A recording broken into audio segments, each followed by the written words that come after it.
हुगली महानगर के नवनगर में उपस्थित सभी सम्माननीय नागरिक बंधुओं, मैं आप सभी को गणपति उत्सव की बहुत बधाई देता हूँ, शुभकामनाएं व्यक्त करता हूँ। ईश्वर से प्रार्थना करता हूँ कि गणपति के स्थापना का कार्य जो आपने यहाँ किया है वो आगे भी इस तरह से नियमित रूप से चलता रहे। आप सब इस गणपति मंडल के भावना के साथ जुड़े रहें और भारत में एक महान राष्ट्रवादी चिंतक, विचारक और हमारे देश के नेता श्री लोकमान्य बाल गंगाधर तिलक ने जिस उद्देश्य से गणपति की स्थापना हमारे देश में कराई, वो उद्देश्य इस देश में पूरा हो, ऐसी मैं ईश्वर से प्रार्थना करता हूँ। आप सभी नागरिक बंधुओं से इस बात के लिए क्षमा मांगता हूँ कि मैं आपसे बहुत अच्छे से कन्नड़ भाषा में बात नहीं कर सकता, इसलिए कन्नड़ हिंदी मिलाकर आपसे मैं बात करूंगा। मुझे इस गणपति मंडल के आयोजन में जो विषय दिया है आपसे संवाद करने का, वो विषय है कि लोकमान्य श्री बाल गंगाधर तिलक ने गणपति आंदोलन या गणेशोत्सव का अभियान हमारे देश में क्यों चलाया, कैसे चलाया, उसका हमारे देश को क्या उपलब्धि हुई और आज हमारे देश में ये किस स्वरूप में स्थापित है। आप सभी जानते हैं कि भारत देश में गणेशोत्सव का सामाजिक रूप से जो आयोजन शुरू हुआ वो श्री लोकमान्य तिलक के बहुत प्रयासों के बाद हुआ। श्री लोकमान्य तिलक ने 1894 के साल में ये गणपति उत्सव का आयोजन शुरू किया। 1894 में श्री लोकमान्य तिलक ने इसको क्यों शुरू किया, कारण उसका क्या था, आधार उसका क्या था। हमारे जमाने में, हमारे देश में 1894 में अंग्रेजों की सरकार चलती थी और अंग्रेजों की सरकार ने भारत देश में एक नियम बनाया था, कानून बनाया था, वो ये कि भारतीय नागरिक एक साथ किसी स्थान पर एकत्रित नहीं हो सकते। उसके लिए उन्होंने एक कानून बना दिया था और वो कानून में भारत के नागरिक 5 की संख्या में अधिक नागरिक एक साथ कहीं भी नहीं जा सकते, एक साथ कहीं आ नहीं सकते। अगर कहीं पर ब्रिटिश पुलिस, अंग्रेजों की सरकार की जो सेना होती थी, वो भारतीय नागरिकों को समूह में देखे तो निश्चित रूप से उनको पुलिस अरेस्ट करती थी, जेल में डालती थी और उसके बाद उनके ऊपर भयंकर अत्याचार होता था। और वो अत्याचार आप कल्पना नहीं कर सकते, कोड़े मारने से लेकर हाथ के नाखून खींच लेने तक का अत्याचार अंग्रेजों की पुलिस किया करती थी। अंग्रेजों की सरकार थी, उन्हीं का कानून था, उन्हीं का नियम था। अदालत में जो जजेस होते थे वो भी अंग्रेज होते थे। अगर कोई भारतीय नागरिक अंग्रेजी पुलिस के अत्याचार के विरुद्ध कोई शिकायत करे तो अदालत में वो शिकायत सुनी नहीं जाती थी, क्योंकि जज अंग्रेज होता था। ऐसा माहौल पूरे देश में बना हुआ था। हमारे भारत देश में सन 1875 में 1875 में एक महान व्यक्ति हुए थे, श्री बंकिम चंद्र चट्टोपाध्याय जी। उन्होंने एक गीत लिखा था 1875 में, वो गीत का नाम वंदे मातरम। तो वंदे मातरम गीत को गाने पर भी अंग्रेज सरकार ने पाबंदी लगा रखी थी। भारतीय नागरिक यदि वंदे मातरम गीत गाएंगे तो अंग्रेजों की पुलिस उनको जेल में पकड़ के बंद कर देगी, ऐसा कानून था। तो एक साथ हम एकत्रित नहीं आ सकते थे, कोई सामूहिक कार्य कर नहीं सकते थे, वंदे मातरम गीत नहीं गा सकते थे। ऐसे कड़े प्रतिबंध हमारे देश पर अंग्रेजों ने लगाए हुए थे। और उस समय अंग्रेजों के खिलाफ जो भारत का आंदोलन था, स्वातंत्र आंदोलन था, उसके सबसे बड़े नेता थे श्री तिलक। उन्होंने अंग्रेजों की सरकार के ये जो प्रतिबंध थे, ये जो पाबंदी थी, इसको निरस्त करने के लिए एक योजना बनाई और उन्होंने ये तय किया कि अगर अंग्रेज सरकार 5 या 5 से ज्यादा लोगों पर पाबंदी लगा रही है तो कोई ऐसा आयोजन शुरू करना चाहिए जो अंग्रेजों की सरकार के इस कानून को भंग करे और नागरिकों के मन में शक्ति आए, डर निकल जाए, अंग्रेजों की सरकार का जो भय है वो भारत के नागरिकों के मन से निकलना चाहिए। ऐसा सोचकर उन्होंने ये गणेशोत्सव शुरू किया। 1894 के पहले हमारे भारत देश में गणपति उत्सव होता था, गणेशोत्सव होता था, लेकिन वो घरों में होता था, परिवार के अंदर होता था। परिवार के लोग मिलकर गणपति उत्सव मनाते थे। पहली बार श्री लोकमान्य बाल गंगाधर तिलक ने 1894 में पुणे के शनिवारवाड़ा में पहले गणपति की स्थापना की थी। आप जानते हैं कि पुणे एक बहुत बड़ा शहर है, पूना महाराष्ट्र में, वहां पर एक बड़ा स्थान है शनिवारवाड़ा। इस शनिवारवाड़े में पहले गणपति की स्थापना हुई थी 1894 में और वो स्थापना स्वयं श्री लोकमान्य तिलक ने अपने हाथों से की थी। और उस स्थापना में एक गणपति मंडल उन्होंने बनाया था, शनिवारवाड़ा गणेश मंडल। वो भारत का सबसे पुराना गणेश मंडल है। तो उस गणेश मंडल के कार्यकर्ताओं को उन्होंने एक संकल्प कराया था कि हम ये गणेशोत्सव का पर्व 10 दिन तक मनाएंगे। अंग्रेज पुलिस अगर हमें गिरफ्तार करेगी तो हम जेल में जाएंगे, लेकिन गणपति उत्सव को हम जरूर मनाएंगे। और ऐसे करके ये गणेशोत्सव की शुरुआत हमारे देश में हुई। और सौभाग्य से क्या हुआ, 1894 का पहला जो गणेशोत्सव शनिवारवाड़ा में हुआ तो अंग्रेज पुलिस थोड़ी परेशान हुई, क्योंकि जो गणेशोत्सव को मनाने वाले कार्यकर्ता थे उनको वो पकड़ नहीं सकते थे। कारण ये था कि वो धार्मिक गतिविधि में शामिल है। राजनीतिक गतिविधि में अगर वो शामिल होते, कोई पॉलिटिकल एक्टिविटी में होते तो पुलिस उनको अरेस्ट करती, लेकिन चूंकि वो धार्मिक गतिविधि में शामिल थे इसलिए अंग्रेज पुलिस ने उनको अरेस्ट नहीं किया और पूरे 10 दिन तक वो गणपति उत्सव चला। 1894 में 1894 में अक्टूबर 20 अक्टूबर से लेकर 30 अक्टूबर तक ये कार्यक्रम आयोजित हुआ था।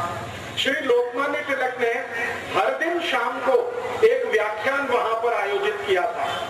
स्वयं श्री लोकमान्य तिलक उस व्याख्यान में हाजिर रहते थे, खुद उसमें शामिल होते थे और बड़े बड़े वक्ताओं को वो उसमें बुलाया करते थे।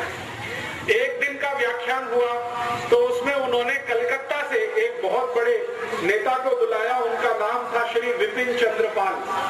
20 अक्टूबर 1894 के पहले व्याख्यान में विपिन चंद्र पाल वहां आए। 21 अक्टूबर का दूसरा व्याख्यान हुआ तो उसमें श्री लोकमान्य तिलक ने उत्तर भारत के एक बड़े नेता को बुलाया, श्री लाला लाजपत राय। वो 21 अक्टूबर को आए। फिर तीसरे व्याख्यान में उन्होंने, आपने नाम सुना होगा कि हमारे भारत देश में पुणे शहर में 3 महान क्रांतिकारी पैदा हुए एक भाई के रूप में। 3 भाई एक साथ एक ही परिवार में क्रांतिवीर के रूप में जन्म लिया। वो थे श्री चाफेकर बंधु। तो 23 अक्टूबर को व्याख्यान चाफेकर बंधुओं में जो सबसे अग्रज थे, बड़े थे, उनका हुआ।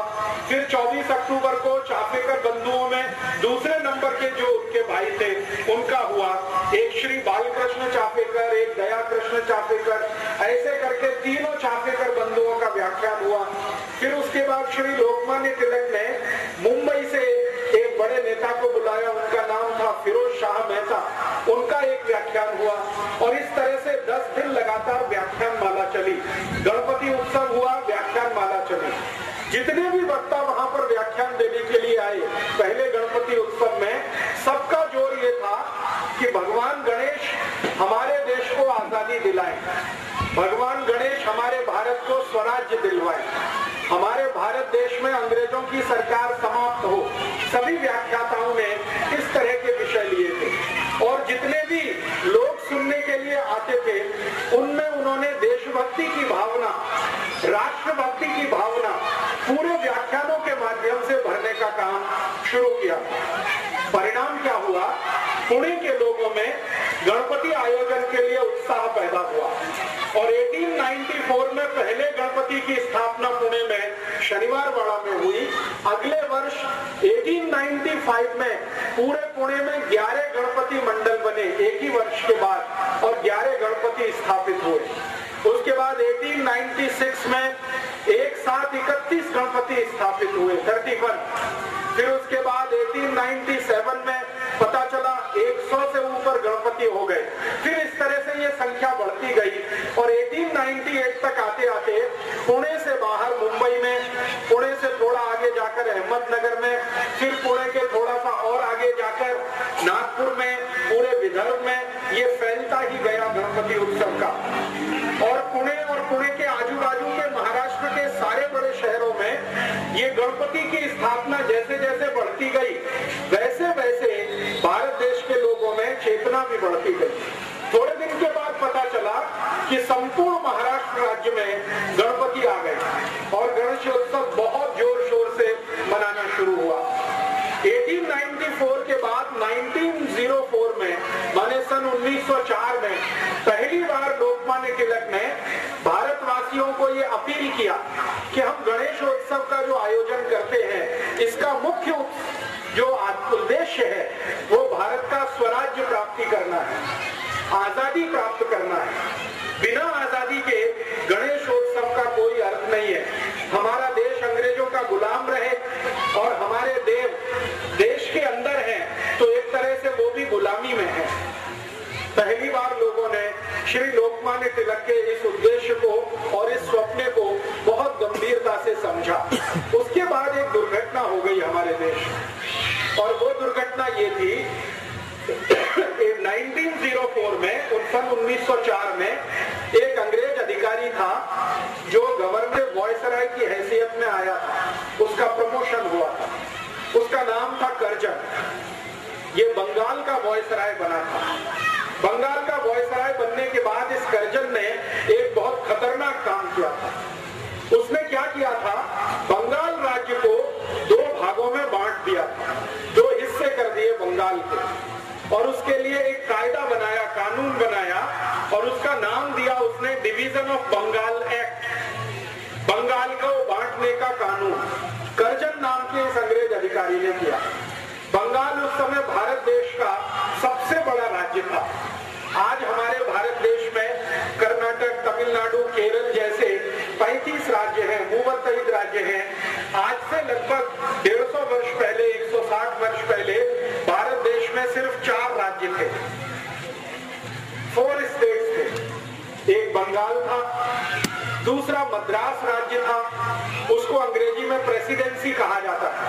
बंगाल प्रेसिडेंसी, मद्रास प्रेसिडेंसी और एक तीसरा था मुंबई प्रेसिडेंसी और चौथा भारत का बचा हुआ हिस्सा जिसको नॉर्थ वेस्ट फ्रंटियर के नाम से जाना जाता है, पूरा उत्तर भारत। बंगाल प्रेसिडेंसी का उस समय में क्या मतलब था, सरल माहिती देता हूं। बंगाल का उस समय 1904 में, सन 1904 में एक ही अर्थ था, पूरा बिहार राज्य, पूरा आसाम, पूरा का पूरा बंगाल जिसमें बांग्लादेश भी शामिल था। उस समय तक बांग्लादेश अलग नहीं हुआ था, तो पूरा बंगाल, बांग्लादेश को मिलाकर पूरा आसाम, उड़ीसा का 3/4 भाग और उसके बाद आसाम के ऊपर के भारत के जो छोटे राज्य हैं, अरुणाचल प्रदेश है, सिक्किम है, नागालैंड है, मिजोरम है, मणिपुर है, ये जो छोटे 7 राज्य, ये पूरा मिलाकर बंगाल राज्य था। अंग्रेजों ने उस समय इसको 2 हिस्सों में बांटा, East Bengal and West Bengal, पूर्वी बंगाल, पश्चिमी बंगाल। उस समय बंगाल का जो टोटल पॉपुलेशन था, कुल लोक संख्या, कुल जनसंख्या, वो करीब 7 कोटि था। 7 कोटि नागरिक बंगाल में रहते थे, 7 करोड़। अब ये बंगाल का जो बंटवारा हुआ, इसमें क्या हुआ, जो वेस्ट बंगाल था वो हिंदुओं के लिए और वेस्ट बंगाल हिंदुओं के लिए और ईस्ट बंगाल मुसलमानों के लिए। ईस्ट बंगाल में कुल पॉपुलेशन 3 करोड़ 80 लाख के आसपास था, 3 कोटि 80 लाख नागरिक ईस्ट बंगाल में, और बाकी जो 4 करोड़ 20 लाख नागरिक थे वो वेस्ट बंगाल में। तो हिंदू और मुसलमान संप्रदाय के आधार पर पहली बार अंग्रेजों ने भारत में बंटवारा किया, और ये बंटवारा जब हुआ तो सारे भारत देश में इसका विरोध हुआ। और विरोध क्यों हुआ? संप्रदाय के आधार पर आप देश का अगर बंटवारा करते हैं, किसी राज्य का बंटवारा करते हैं, तो भयंकर मारामारी होने वाली है।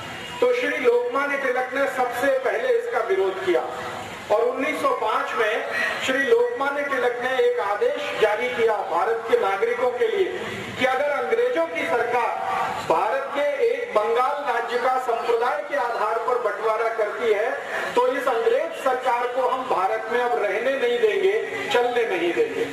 और उन्होंने ये घोषणा कर दी। श्री लोकमान्य तिलक के एक दोस्त थे, मित्र थे, विपिन चंद्र पाल, जो उस समय बंगाल के सबसे बड़े नेता थे। ऐसे ही श्री लोकमान्य तिलक के एक मित्र थे श्री अरविंदो घोष, जिनको आपने जाना होगा, जो बाद में सन्यासी हो गए और पांडिचेरी में उन्होंने आश्रम बना लिया और वहीं पर आखिरी जीवन उनका बीता।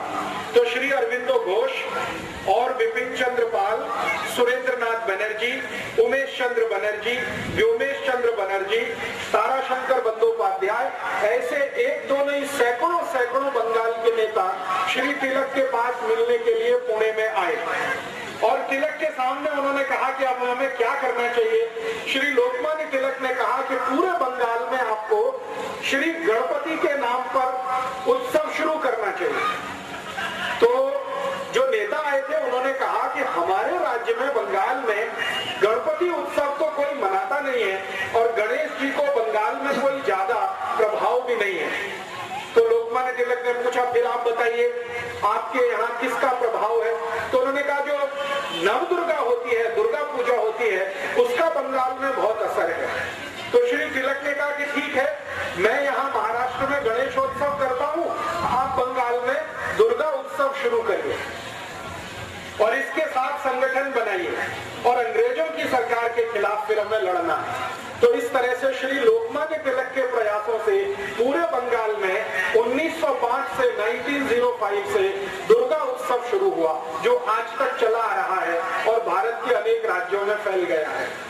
तो बंगाल में दुर्गा उत्सव, महाराष्ट्र में गणेशोत्सव, ऐसा जब काम शुरू हुआ तो लाखों लाखों कार्यकर्ता श्री तिलक और विपिन चंद्र पाल के साथ इकट्ठे हुए। फिर इन कार्यकर्ताओं को लोकमान्य तिलक ने एक संदेश दिया कि गांव-गांव जाना, गली-गली जाना और अंग्रेजों की सरकार ने बंगाल का जो बंटवारा किया है हिंदू मुसलमान के आधार पर, इसका विरोध करना है। तो श्री तिलक के जो कार्यकर्ता होते थे वो पूछते थे कि आप बताइए विरोध का तरीका क्या है।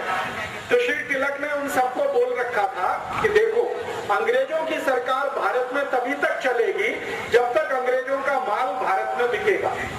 आप जानते हैं कि अंग्रेजों की सरकार ईस्ट इंडिया कंपनी की मदद से चलती थी और ईस्ट इंडिया कंपनी की वस्तुएं भारत में बिका करती थी। तो श्री तिलक ने कहा कि ईस्ट इंडिया कंपनी की वस्तु जब तक भारत में बिकेगी अंग्रेजों को मुनाफा मिलेगा और जब तक उनको लाभ होगा तब तक वो भारत में सरकार चलाएंगे। तो हमें एक ही कार्य करना है कि गांव-गांव जाकर अंग्रेजी ईस्ट इंडिया कंपनी की जो चीज वस्तुएं बिकती हैं इनका बहिष्कार कराना है।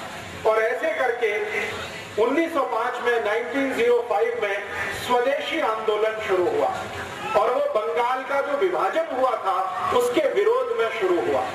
श्री तिलक ने पूरे बंगाल का प्रवास किया, छोटे छोटे गांवों में जाकर उन्होंने व्याख्यान दिए। तिलक के साथ अरविंदो घोष गांव-गांव गए। अरविंदो घोष के साथ ताराशंकर बंदोपाध्याय, बहुत बड़े साहित्यकार थे, वो गांव-गांव गए।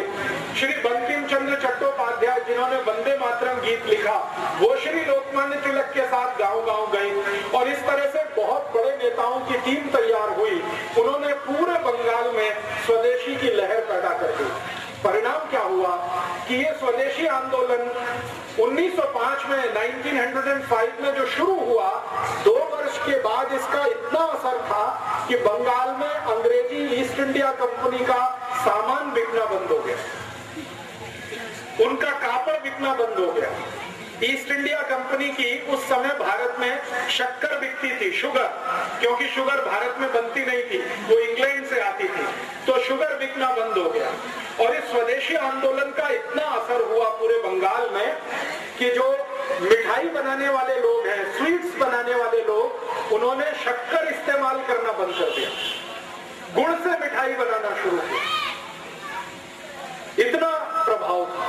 उसके बाद हमारे भारत देश में उस समय ब्लेड नहीं बनता था, ये बात है 1905 की, 1905, ब्लेड नहीं बनता था, इंग्लैंड से ब्लेड आता था भारत में। तो जो सैलून चलाने वाले लोग होते थे वो अंग्रेजी ब्लेड का उपयोग करते थे। श्री लोकमान्य तिलक ने जब उनको अपील किया कि आप ये अंग्रेजी ब्लेड वापरना बंद कर दो, तो सभी सैलून चलाने वालों ने अंग्रेजी ब्लेड का बहिष्कार कर दिया। अब समस्या आई कि शेव कैसे करना, ब्लेड तो नहीं है, तो उन्होंने एक इंस्ट्रूमेंट बनाया जो आज तक इस देश में चलता है। हम लोग हिंदी में उसको उस तरह कहते हैं, कन्नड़ में क्या कहते हैं मुझे मालूम नहीं है। उसको बहुत अच्छे से शार्प करके उससे शेप बनाई जाती है, ब्लेड का उसमें इस्तेमाल नहीं होता। ये लोकमान्य तिलक ने शुरू कराया इस देश में। उसके बाद हमारे भारत देश में उस समय डिटर्जेंट पाउडर नहीं बनता, हमारे भारत देश में डिटर्जेंट पाउडर नहीं बनता था, वो इंग्लैंड से इंपोर्ट होता था। तो श्री लोकमान्य तिलक ने लॉन्ड्री चलाने वालों को अपील किया कि अंग्रेजी डिटर्जेंट पाउडर इस्तेमाल नहीं करना है। तो भारत के लॉन्ड्री चलाने वाले सभी लोगों ने मिट्टी से कापड़ धोना शुरू कर दिया, जमीन की मिट्टी से। ये जो ब्लैक कॉटन सॉइल होती है, इसको इस्तेमाल करके कापड़ धोने का एक अभियान पूरे देश में शुरू हुआ। इसी तरह श्री लोकमान्य तिलक ने भारत के लोगों को अपील किया कि किसी भी घर में, परिवार में विवाह होगा तो वर और वधू शरीर पर अंग्रेजी वस्त्र धारण नहीं करेंगे। तो कौन से वस्त्र धारण करेंगे? तो उन्होंने कहा कि भारत में कापूस बहुत होता है, कॉटन बहुत होता है, कॉटन के बनाए हुए जो वस्त्र हैं उनका उपयोग करेंगे। और वर वधू दोनों, जिनका विवाह कराने वाला पंडित है, पंडितों का एक बहुत बड़ा संघ बनाया श्री तिलक ने। और उन्होंने कहा कि आप उस वर वधू का विवाह कराइए जिसके शरीर पर खादी के वस्त्र होंगे या कॉटन के वस्त्र होंगे। अंग्रेजी वस्त्र अगर पहने हुए वर वधू है तो उनका बहिष्कार कर दीजिए। परिणाम ये हुआ कि वर और वधू ने भी कॉटन पहनना शुरू कर दिया। इस तरह से श्री तिलक ने भारत के अनेक अनेक समाज के लोगों को इकट्ठा करना शुरू किया। और तिलक के साथ लाला लाजपत राय ने उत्तर भारत में बहुत बड़ा ऐसा ही अभियान चलाया। आप पूछेंगे कि इस अभियान का अंतिम फलश्रुति क्या हुआ? इस अभियान की सबसे बड़ी फलश्रुति ये हुई कि 1905 से 1905 से लेकर 1911 के बीच में 6 वर्ष के अंदर संपूर्ण भारत देश में ईस्ट इंडिया कंपनी की वस्तुएं बिकना बंद हो गई। ईस्ट इंडिया कंपनी का कपड़ा बिकना बंद हो गया, उनका ब्लेड बिकना बंद हो गया, ईस्ट इंडिया कंपनी की शुगर बिकना बंद हो गया, ईस्ट इंडिया कंपनी का डिटर्जेंट पाउडर बिकना बंद हो गया। जो कुछ भी ईस्ट इंडिया कंपनी बेचती थी वो सब वस्तुएं बिकना बंद हो गई। लोगों ने संकल्प लेना शुरू किया। आपको तो सुनकर आश्चर्य होगा कि जैसे आपने यहाँ गणपति मंडल स्थापित किया है नवनगर में, श्री लोकमान्य तिलक ने संपूर्ण भारत देश में ऐसे सैकड़ों गणपति मंडल स्थापित किए। हर एक गणपति मंडल के कार्यकर्ताओं को वो शपथ दिलाते थे, प्रतिज्ञा कराते थे। गणपति मंडल स्थापित हुआ, फिर उसके बाद एक शपथ ग्रहण समारोह होता था, प्रतिज्ञा समारोह होता था। उसमें पहली प्रतिज्ञा ये होती थी कि हम भारत देश के स्वराज्य प्राप्ति के लिए कार्य करेंगे और गणपति हमारे आराध्य देव बनेंगे, हम स्वराज्य प्राप्ति के लिए काम करेंगे। दूसरी प्रतिज्ञा होती थी कि भारत में स्वराज्य प्राप्ति करने के लिए स्वदेशी का वर्ण बहुत आवश्यक है, इसलिए हम जीवन पर्यंत स्वदेशी व्रत धारण करेंगे और कभी कोई अंग्रेजी वस्तु का प्रयोग नहीं करेंगे। फिर तीसरा संकल्प होता था कि अंग्रेज सरकार धर्म और संप्रदाय के आधार पर भारत को बांट रही है, हम धर्म और संप्रदाय के आधार पर कभी झगड़ा नहीं करेंगे, हिंदू मुसलमानों से नहीं लड़ेंगे, मुसलमान हिंदुओं से नहीं लड़ेंगे। ऐसी 11 शपथ दिलाई जाती थी और वो 11 शपथ लेने वाले कार्यकर्ता गणपति आंदोलन के सदस्य होते थे। उसमें से एक शपथ होती थी कि व्यसन जीवन में कभी नहीं करेंगे, शराब नहीं पिएंगे, सिगरेट नहीं पिएंगे, बीड़ी नहीं पिएंगे, गुटखा तंबाकू कुछ नहीं खाएंगे और अपने को पवित्र बनाएंगे ताकि स्वराज्य प्राप्ति के लिए लड़ सके। ऐसी शपथ दिलाकर श्री तिलक कार्यकर्ताओं को पक्का बनाते थे। और धीरे धीरे आप सुनकर आश्चर्य करेंगे, 1905 से ये अभियान शुरू हुआ। 1911 में स्वदेशी आंदोलन और गणेशोत्सव के कुल कार्यकर्ता 1,20,20 हो गए, 1,20,00,000। उस समय भारत का जो टोटल पॉपुलेशन था वो 21 कोटि था, 20 करोड़ भारतवासी थे 1905 में। और उसमें से 1,20,20,00,000 उनके कार्यकर्ता थे। लोकमान्य तिलक, बाल गंगाधर तिलक, बिपिन चंद्र पाल, लाला लाजपत राय के साथ काम करने वाले। गणेशोत्सव के माध्यम से इतनी बड़ी कार्यकर्ताओं की फौज उन्होंने इकट्ठी की। अंतिम परिणाम क्या हुआ? 1911 में जब ब्रिटिश गवर्नमेंट का सब कुछ बिकना यहाँ बंद हो गया तो ब्रिटिश पार्लियामेंट लंदन में बहुत तकलीफ आ गई, क्योंकि यहाँ से धन लूटकर ईस्ट इंडिया कंपनी लेके जाती थी। उनका माल बिकता था, वो पैसा लंदन जाता था। जब यहाँ माल बिकना बंद हो गया तो यहाँ से पैसा लंदन जाना बंद हो गया, तो ब्रिटिश पार्लियामेंट में बहुत तकलीफ की स्थिति आई। उस समय ब्रिटेन का राजा था, उसका नाम था जॉर्ज पंचम। उसने ब्रिटिश पार्लियामेंट का एक स्पेशल मीटिंग बुलाया और उसने ये कहा कि भारत देश में ऐसा क्या हो रहा है कि अब ब्रिटेन में पैसा आना बंद हो गया। तो ब्रिटिश पार्लियामेंट के एमपीज ने जॉर्ज पंचम को कहा कि भारत में एक बड़े नेता हैं श्री लोकमान्य तिलक, उन्होंने गणेशोत्सव का एक अभियान और स्वदेशी का आंदोलन शुरू कर दिया है और उसके कारण अब अंग्रेजी वस्तुएं भारत में बिकना बंद हो गई हैं, इसलिए इंग्लैंड में पैसा आना बंद हो गया। तो जॉर्ज पंचम इतना परेशान हुआ, उसने कहा कि ये लोकमान्य तिलक कौन है? तो उसके जो ऑफिसर्स थे उन्होंने समझाया, ऐसे ऐसे एक व्यक्ति है, पुणे के पास उनका जन्म स्थान है, कार्य क्षेत्र उनका पूरा भारत देश है और उनके पास 1,20,20,00,000 कार्यकर्ताओं की बहुत बड़ी आर्मी है। तो जॉर्ज पंचम ने पूछा कि ब्रिटेन की आर्मी भारत में कितनी है? तो जॉर्ज पंचम को उत्तर मिला कि जो ब्रिटिश आर्मी भारत में है वो मैक्सिमम 3,50,000 है, 3.5 लाख की आर्मी है। और उन्होंने कहा कि लोकमान्य तिलक की आर्मी कितनी बड़ी है? तो उन्होंने कहा कि 1,20,00,000 की आर्मी है।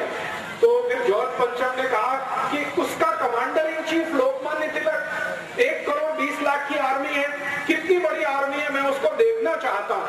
तो ब्रिटिश पार्लियामेंट ने कहा कि वो आर्मी अगर देखनी है तो आपको भारत जाना पड़ेगा। तो उसने कहा ठीक है, मेरी भारत यात्रा का कार्यक्रम बनाओ। तो दिसंबर में 10 तारीख को जॉर्ज पंचम भारत आया। दिसंबर 10, 1911 10 दिसंबर को जॉर्ज पंचम भारत आ गया, ये देखने के लिए कि स्वदेशी आंदोलन की, गणपति आंदोलन की आर्मी कितनी बड़ी है। उस जमाने में आप जानते हैं कि हवाई जहाज नहीं चलते थे, पानी के जहाज से यात्रा होती थी, शिप का आना जाना होता था। तो लंदन जाने के लिए भारत देश में 2 ही स्थान थे और लंदन से आने के लिए भी 2 ही स्थान थे। एक था वो कलकत्ता और दूसरा था सूरत। सूरत में बहुत बड़ा पानी के जहाज का पत्तन था और कलकत्ता में बहुत बड़ा था। तो कलकत्ता एक, सूरत दूसरा। तो जॉर्ज पंचम को पूछा गया आप कहां उतरेंगे? तो उन्होंने कहा कलकत्ता उतरूंगा। क्यों? क्योंकि लोकमान्य तिलक के सहयोगी और उनके कार्यकर्ता सबसे ज्यादा बंगाल में काम कर रहे हैं, तो मुझे देखना है वो। तो कलकत्ता उतरा लोकमान्य तिलक, जॉर्ज पंचम कलकत्ता आया। 11 दिसंबर को कलकत्ता में बहुत सारे लोगों ने उसको रिसीव किया। जिन लोगों ने जॉर्ज पंचम को भारत में पहली यात्रा पर रिसीव किया, माने उसको आदर पूर्वक इस देश में स्वागत किया, उनमें से सबसे आगे थे श्री रविंद्रनाथ टैगोर, राजा राममोहन रॉय और एक थे उमेश चंद्र बनर्जी और एक पुराने कांग्रेस के नेता जो माने जाते हैं कांग्रेस की स्थापना हो चुकी थी 1885 में, तो एक थे ऑक्टेवियो ह्यूम, जो कांग्रेस के संस्थापक अध्यक्ष माने जाते हैं। इन सब लोगों ने राजा को आवकार किया, उसका स्वागत किया। राजा माने जॉर्ज पंचम। और श्री लोकमान्य तिलक, बिपिन चंद्र पाल और व्योमेश चंद्र बनर्जी, सुरेंद्रनाथ बनर्जी, ये जो सारे नेता थे जिनको हमारे इतिहास में गरम दल का नेता माना जाता है, इन्होंने जॉर्ज पंचम का बहिष्कार किया। उन्होंने कहा हम जॉर्ज पंचम का बहिष्कार करते हैं, हम उसके स्वागत समारोह में नहीं जाएंगे। लेकिन कांग्रेस के अंदर नरम दल के कुछ नेता हुआ करते थे, उनमें से मैंने कुछ नाम आपको बताए। उन्होंने कहा कि हम जॉर्ज पंचम का जरूर स्वागत करेंगे। तो स्वागत समारोह हुआ कलकत्ता में, और स्वागत समारोह में पहली बार जॉर्ज पंचम को स्वागत करते हुए एक गीत गाया गया जिसका नाम है जनगण मन अधिनायक जय हे भारत भाग्य विधाता। भारत भाग्य विधाता, इन शब्दों पे ध्यान दीजिए। भारत भाग्य विधाता माने भारत के भाग्य को निर्धारित करने वाला कौन? जॉर्ज पंचम। जॉर्ज पंचम को मंच पर बिठाया गया और ये गीत गाना शुरू किया, और जिसने ये गीत गाया दुर्भाग्य से उनका नाम वही श्री रविंद्रनाथ टैगोर। उन्होंने ही ये गीत लिखा और उन्होंने ही ये गीत गाया। अब ये जो गीत है इसमें ज्यादा शब्द बांग्ला के हैं और कुछ संस्कृत के शब्द हैं। इस पर जरा ध्यान दें। जनगण मन, जन गण मन, गण संस्कृत का शब्द है, जन संस्कृत का शब्द है, मन संस्कृत और बांग्ला दोनों में है।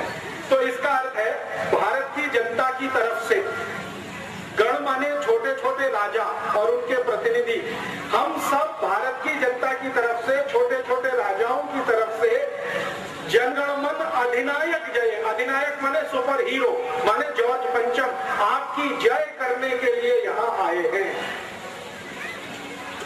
जनगण मन अधिनायक जय, भारत भाग्य विधाता।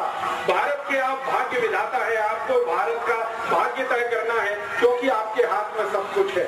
फिर पंजाब, सिंध, गुजरात, मराठा, द्राविड़, उत्कल, बंग, ये भारत के अलग अलग हिस्से हैं जिनका नाम उन्होंने लिया। पंजाब, सिंध, गुजरात, मराठा, द्राविड़, उत्कल, बंग, विंध्य, हिमाचल, यमुना, गंगा, उच्छल जलधि तरंग, तब शुभ नामे जागे। भारत के ये सभी हिस्सों की, रीजन की तरफ से हम भगवान से प्रार्थना कर रहे हैं, तब शुभ नामे जागे, आपका नाम पूरे विश्व में हो, तब शुभ आशीष मांगे। हम भगवान से आपके लिए दुआएं कर रहे हैं, आशीष मांग रहे हैं। गाए तब जय गाथा, हम आपकी जय जयकार करते ही रहेंगे। जनगण मंगलदायक जय, भारत भाग्य विधाता। ये गीत गाया गया, और ये गीत गाया गया 24 दिसंबर 1911 को कलकत्ता में जॉर्ज पंचम का स्वागत समारोह करते हुए। अब समस्या क्या खड़ी हो गई कि जॉर्ज पंचम को ना संस्कृत समझती थी ना बांग्ला, ना उसको हिंदी आती थी। वो सुन तो लिया, उसने अपने पड़ोस में बैठे अंग्रेजों से पूछा ये क्या गाना गाया, तो अंग्रेजों ने उसका इंग्लिश ट्रांसलेशन करके उसको समझाया। जैसे ही उसको पता चला कि ये गाना जॉर्ज पंचम के सम्मान में गाया गया है और उसको भारत का भाग्य विधाता बताया गया है, वो इतना प्रसन्न हुआ, इतना खुश हुआ कि उसने लोकमान्य रविंद्रनाथ टैगोर को बुलाया और उनके पीठ पर ऐसे थपथपाया, बहुत अच्छा आपने गीत लिखा। और अंग्रेजी में उसने कहा कि मेरी इतनी प्रशंसा तो मेरे देश में कोई नहीं करता है। इससे भी ज्यादा उसने एक मजाक की बात कही जो हमारे लिए बहुत शर्मनाक है। उसने कहा कि मेरी बीवी ने मेरी आज तक इतनी प्रशंसा नहीं की है, आपने तो उससे भी ज्यादा की। रविंद्रनाथ टैगोर गदगद हो गए, रविंद्रनाथ टैगोर गदगद हो गए। तो ये जो पंचम था, जॉर्ज पंचम, इसने अपनी डायरी में उनका नाम, पता, सब कुछ नोट किया। फोन उस समय होता नहीं था, नाम पता नोट किया, और ये कलकत्ता से चलकर फिर दिल्ली गया। जॉर्ज पंचम, यही जॉर्ज पंचम। दिल्ली में इसने एक बहुत बड़ा दरबार बुलाया और उसमें छोटे छोटे राजा महाराजा सब लोग आए। लेकिन दिल्ली में जो क्रांतिकारी थे, गरम दल वाले, लाला लाजपत राय वाले, वो नहीं गए, उन्होंने वहां भी बहिष्कार किया। तो दिल्ली में उस समय जो गवर्नर की हैसियत से एक अधिकारी होता था, उसको जॉर्ज पंचम ने पूछा कि भारत में मुझे वो आर्मी देखनी है लोकमान्य तिलक की। मैंने सुना है 1 करोड़ 20 लाख 1 करोड़ 20 लाख उसमें सोल्जर है, मुझे देखना है वो आर्मी कैसे काम करती है। तो दिल्ली का जो गवर्नर था उसने जॉर्ज पंचम को समझाया कि ये आर्मी है, बिना बंदूक वाली है, इनके पास कोई आर्म्स नहीं है, आर्मी विदाउट आर्म्स। उसने जो टाइटल बताया आर्मी विदाउट आर्म्स है ये, इनके पास कोई बंदूक नहीं है, इनके पास कोई तलवार नहीं है, इनके पास कोई तोप नहीं है, कोई मोर्टार नहीं है, कुछ नहीं है, लेकिन इनके पास जो दिल है, जो इनका हृदय है, वो इतना मजबूत है कि ये हमेशा भारत की आजादी और स्वराज्य की बात करते हैं। तो उसने पूछा कि इस आर्मी के कुछ नेताओं से मुझे मिलना है। तो गवर्नर ऑफ दिल्ली ने कहा कि इनका नेता तो लोकमान्य तिलक है और उन्होंने आपका बहिष्कार किया हुआ है, इसलिए वो तो आपको मिलने आने वाले नहीं है। आपको उनसे मिलने जाना हो तो मैं कोई व्यवस्था करूं। तो जॉर्ज पंचम कहने लगा कि भारत में ऐसा भी कोई आदमी है जिसको राजा बुलाए और वो राजा के पास ना जाए। उन्होंने कहा यहाँ तो एक नहीं, ऐसे करोड़ों हैं। आपको वो मानते ही नहीं कि आप राजा, वो कहते हैं आप इंग्लैंड के राजा होंगे, भारत का राजा तो एक ही है, वो हमारा गणपति बप्पा। लोकमान्य तिलक ने सब कार्यकर्ताओं को समझा रखा था कि राजा अपना एक ही है, वो है गणपति बप्पा। इसी के सामने झुकना, इसी को वंदन करना, इसी से आशीष मांगना और इसी से दुआ मांगना, बाकी हमारा कोई राजा नहीं, हमारा राजा गणपति है। तो जब गवर्नर ने यह सुना दिया कि वो तो आएंगे नहीं, उन्होंने बहिष्कार किया, वैसे करोड़ों है, अब आप जाना चाहो तो मैं व्यवस्था करता हूँ, पुणे जाना पड़ेगा आपको मिलने के लिए। तो पुणे के डिस्ट्रिक्ट मजिस्ट्रेट, जिला कलेक्टर को टेलीग्राम किया गया। पुणे का जिला कलेक्टर परेशान हो गया, वो टेलीग्राम लेके श्री लोकमान्य तिलक के घर गया। श्री लोकमान्य तिलक पुणे में ही रहते थे, शनिवार वाड़ा में ही उनका घर है, आज भी वो घर सुरक्षित है, आप जाके देख सकते हैं। पुणे का डिस्ट्रिक्ट कलेक्टर भागा भागा वो टेलीग्राम लेके श्री तिलक के पास गया और टेलीग्राम उनको दिखाया कि आपसे मिलने के लिए हमारा राजा जॉर्ज पंचम पुणे आना चाहता है, आप उनसे मिलेंगे। तो श्री लोकमान्य तिलक ने कहा मुझे राजा से मिलने की कोई गरज नहीं है, वो आपका राजा है, मेरा नहीं है, आप उसके नौकर हैं, आपको वो पगार देता, मुझे पगार नहीं देता, मुझे उससे मिलने की गरज नहीं है। तो कलेक्टर ने समझाया नहीं नहीं, वो आपको मिलने यहाँ आना चाहते हैं पुणे में। तो तिलक ने कहा कि फिर ठीक है, आप उनको यहाँ आने दो, मैं मेरे गांव चला जाता हूँ रत्नागिरी। श्री लोकमान्य तिलक का जन्म स्थान रत्नागिरी में है, आप जानते हैं, रत्नागिरी के पास एक छोटे से। तो मैंने कहा मैं मेरे गांव चला जाता हूँ।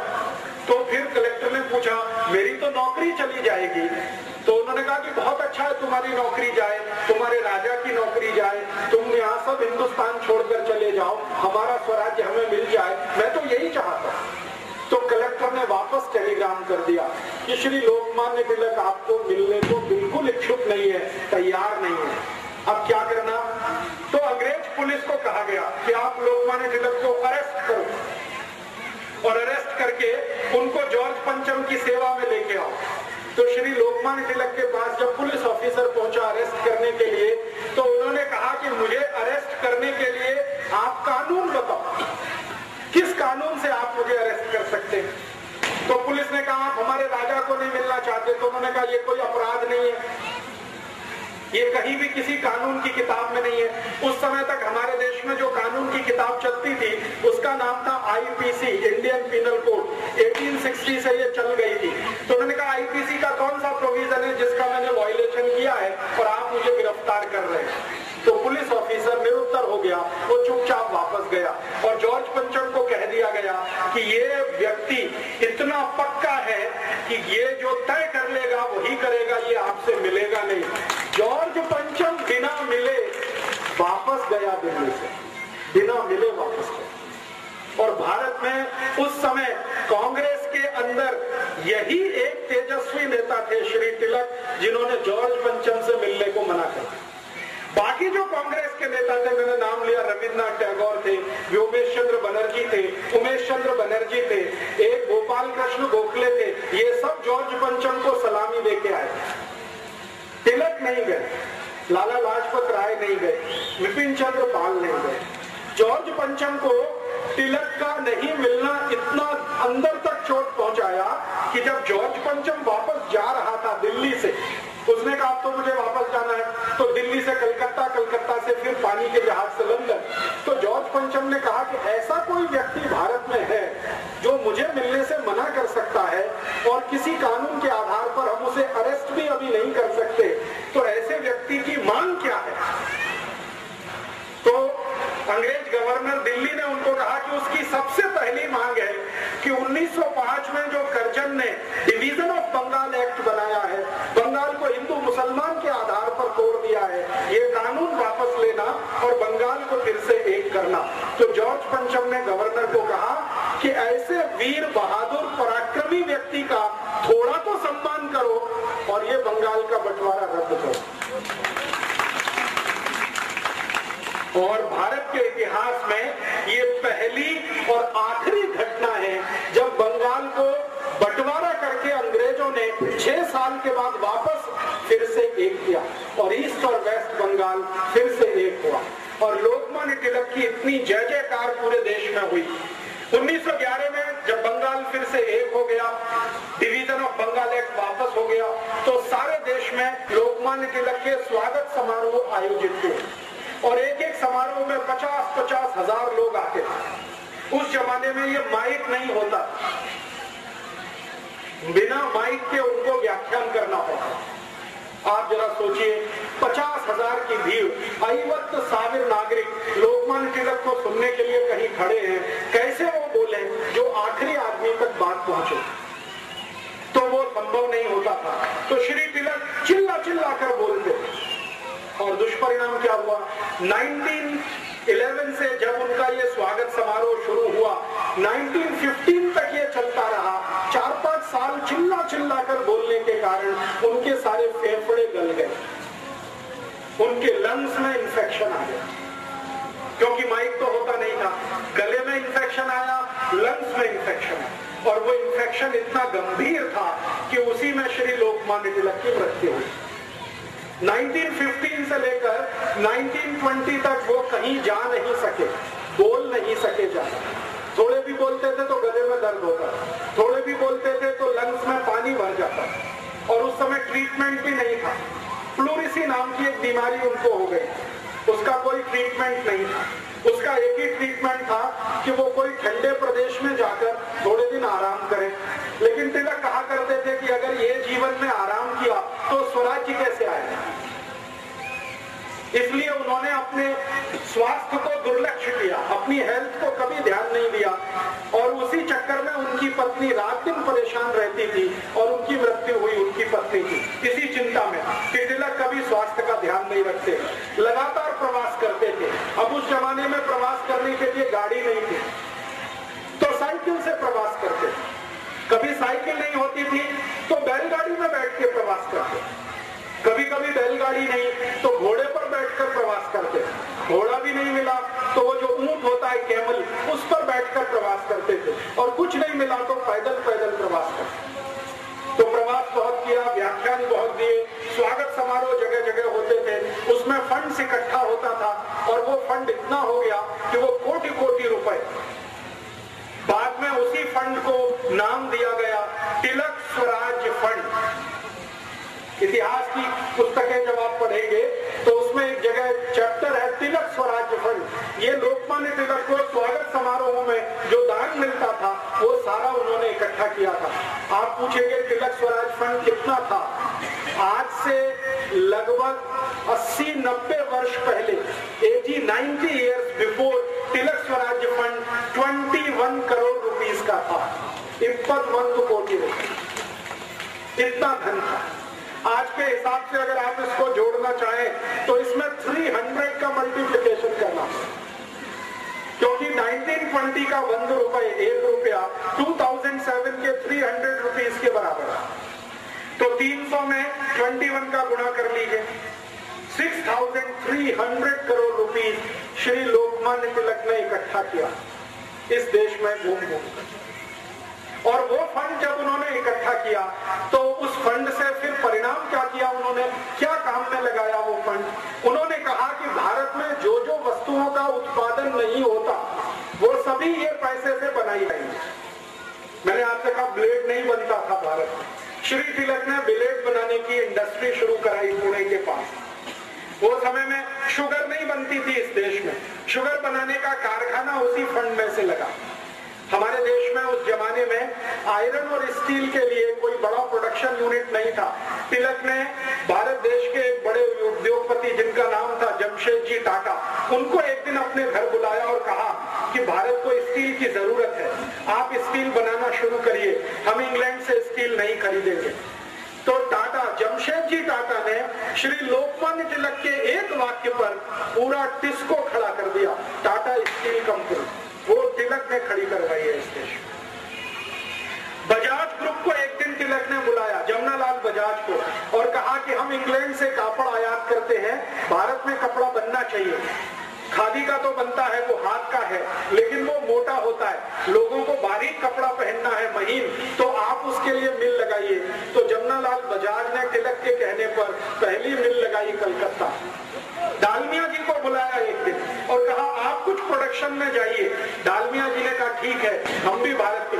ऐसे भारत में 72 जो बिग बिजनेस हाउसेज हैं जो आज इस देश में एस्टेब्लिश हैं, टाटा है, डालमिया है, जमनालाल बजाज का बजाज ग्रुप है, ये सब की स्थापना करने में लोकमान्य तिलक की बहुत बड़ी भूमिका है।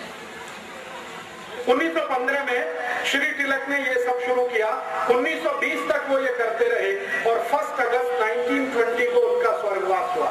मैंने बताया गंभीर बीमारी थी, प्लूरिसी की, लंग्स पूरे उनके खराब हो चुके थे, ज्यादा बोलने के कारण गला खराब हो गया था, उस समय उनकी मृत्यु हुई। मृत्यु से थोड़ा दिन पहले उन्होंने अपने सब कार्यकर्ताओं को बुलाया, उनको मालूम हो गया था कि अभी मुझे जाना ही पड़ेगा, तो उन्होंने कहा कि देखो मेरी मृत्यु होगी तो आप में से कोई रोना नहीं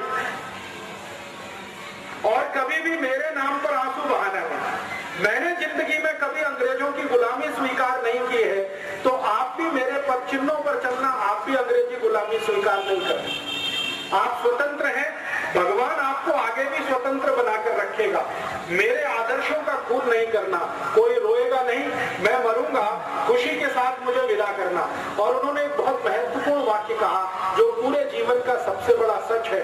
श्री तिलक ने अपने कार्यकर्ताओं को कहा कि देखो मृत्यु जो है जन्म से भी ज्यादा आसान है। ये बहुत गहरी बात उन्होंने कहा कि जन्म लेने में तो बहुत कष्ट होता है, ताई को भी होता है, मक्खन को भी होता है, लेकिन मृत्यु बहुत सहज है, बहुत आसान है, इसलिए उत्सव की तरह से इसको मनाना।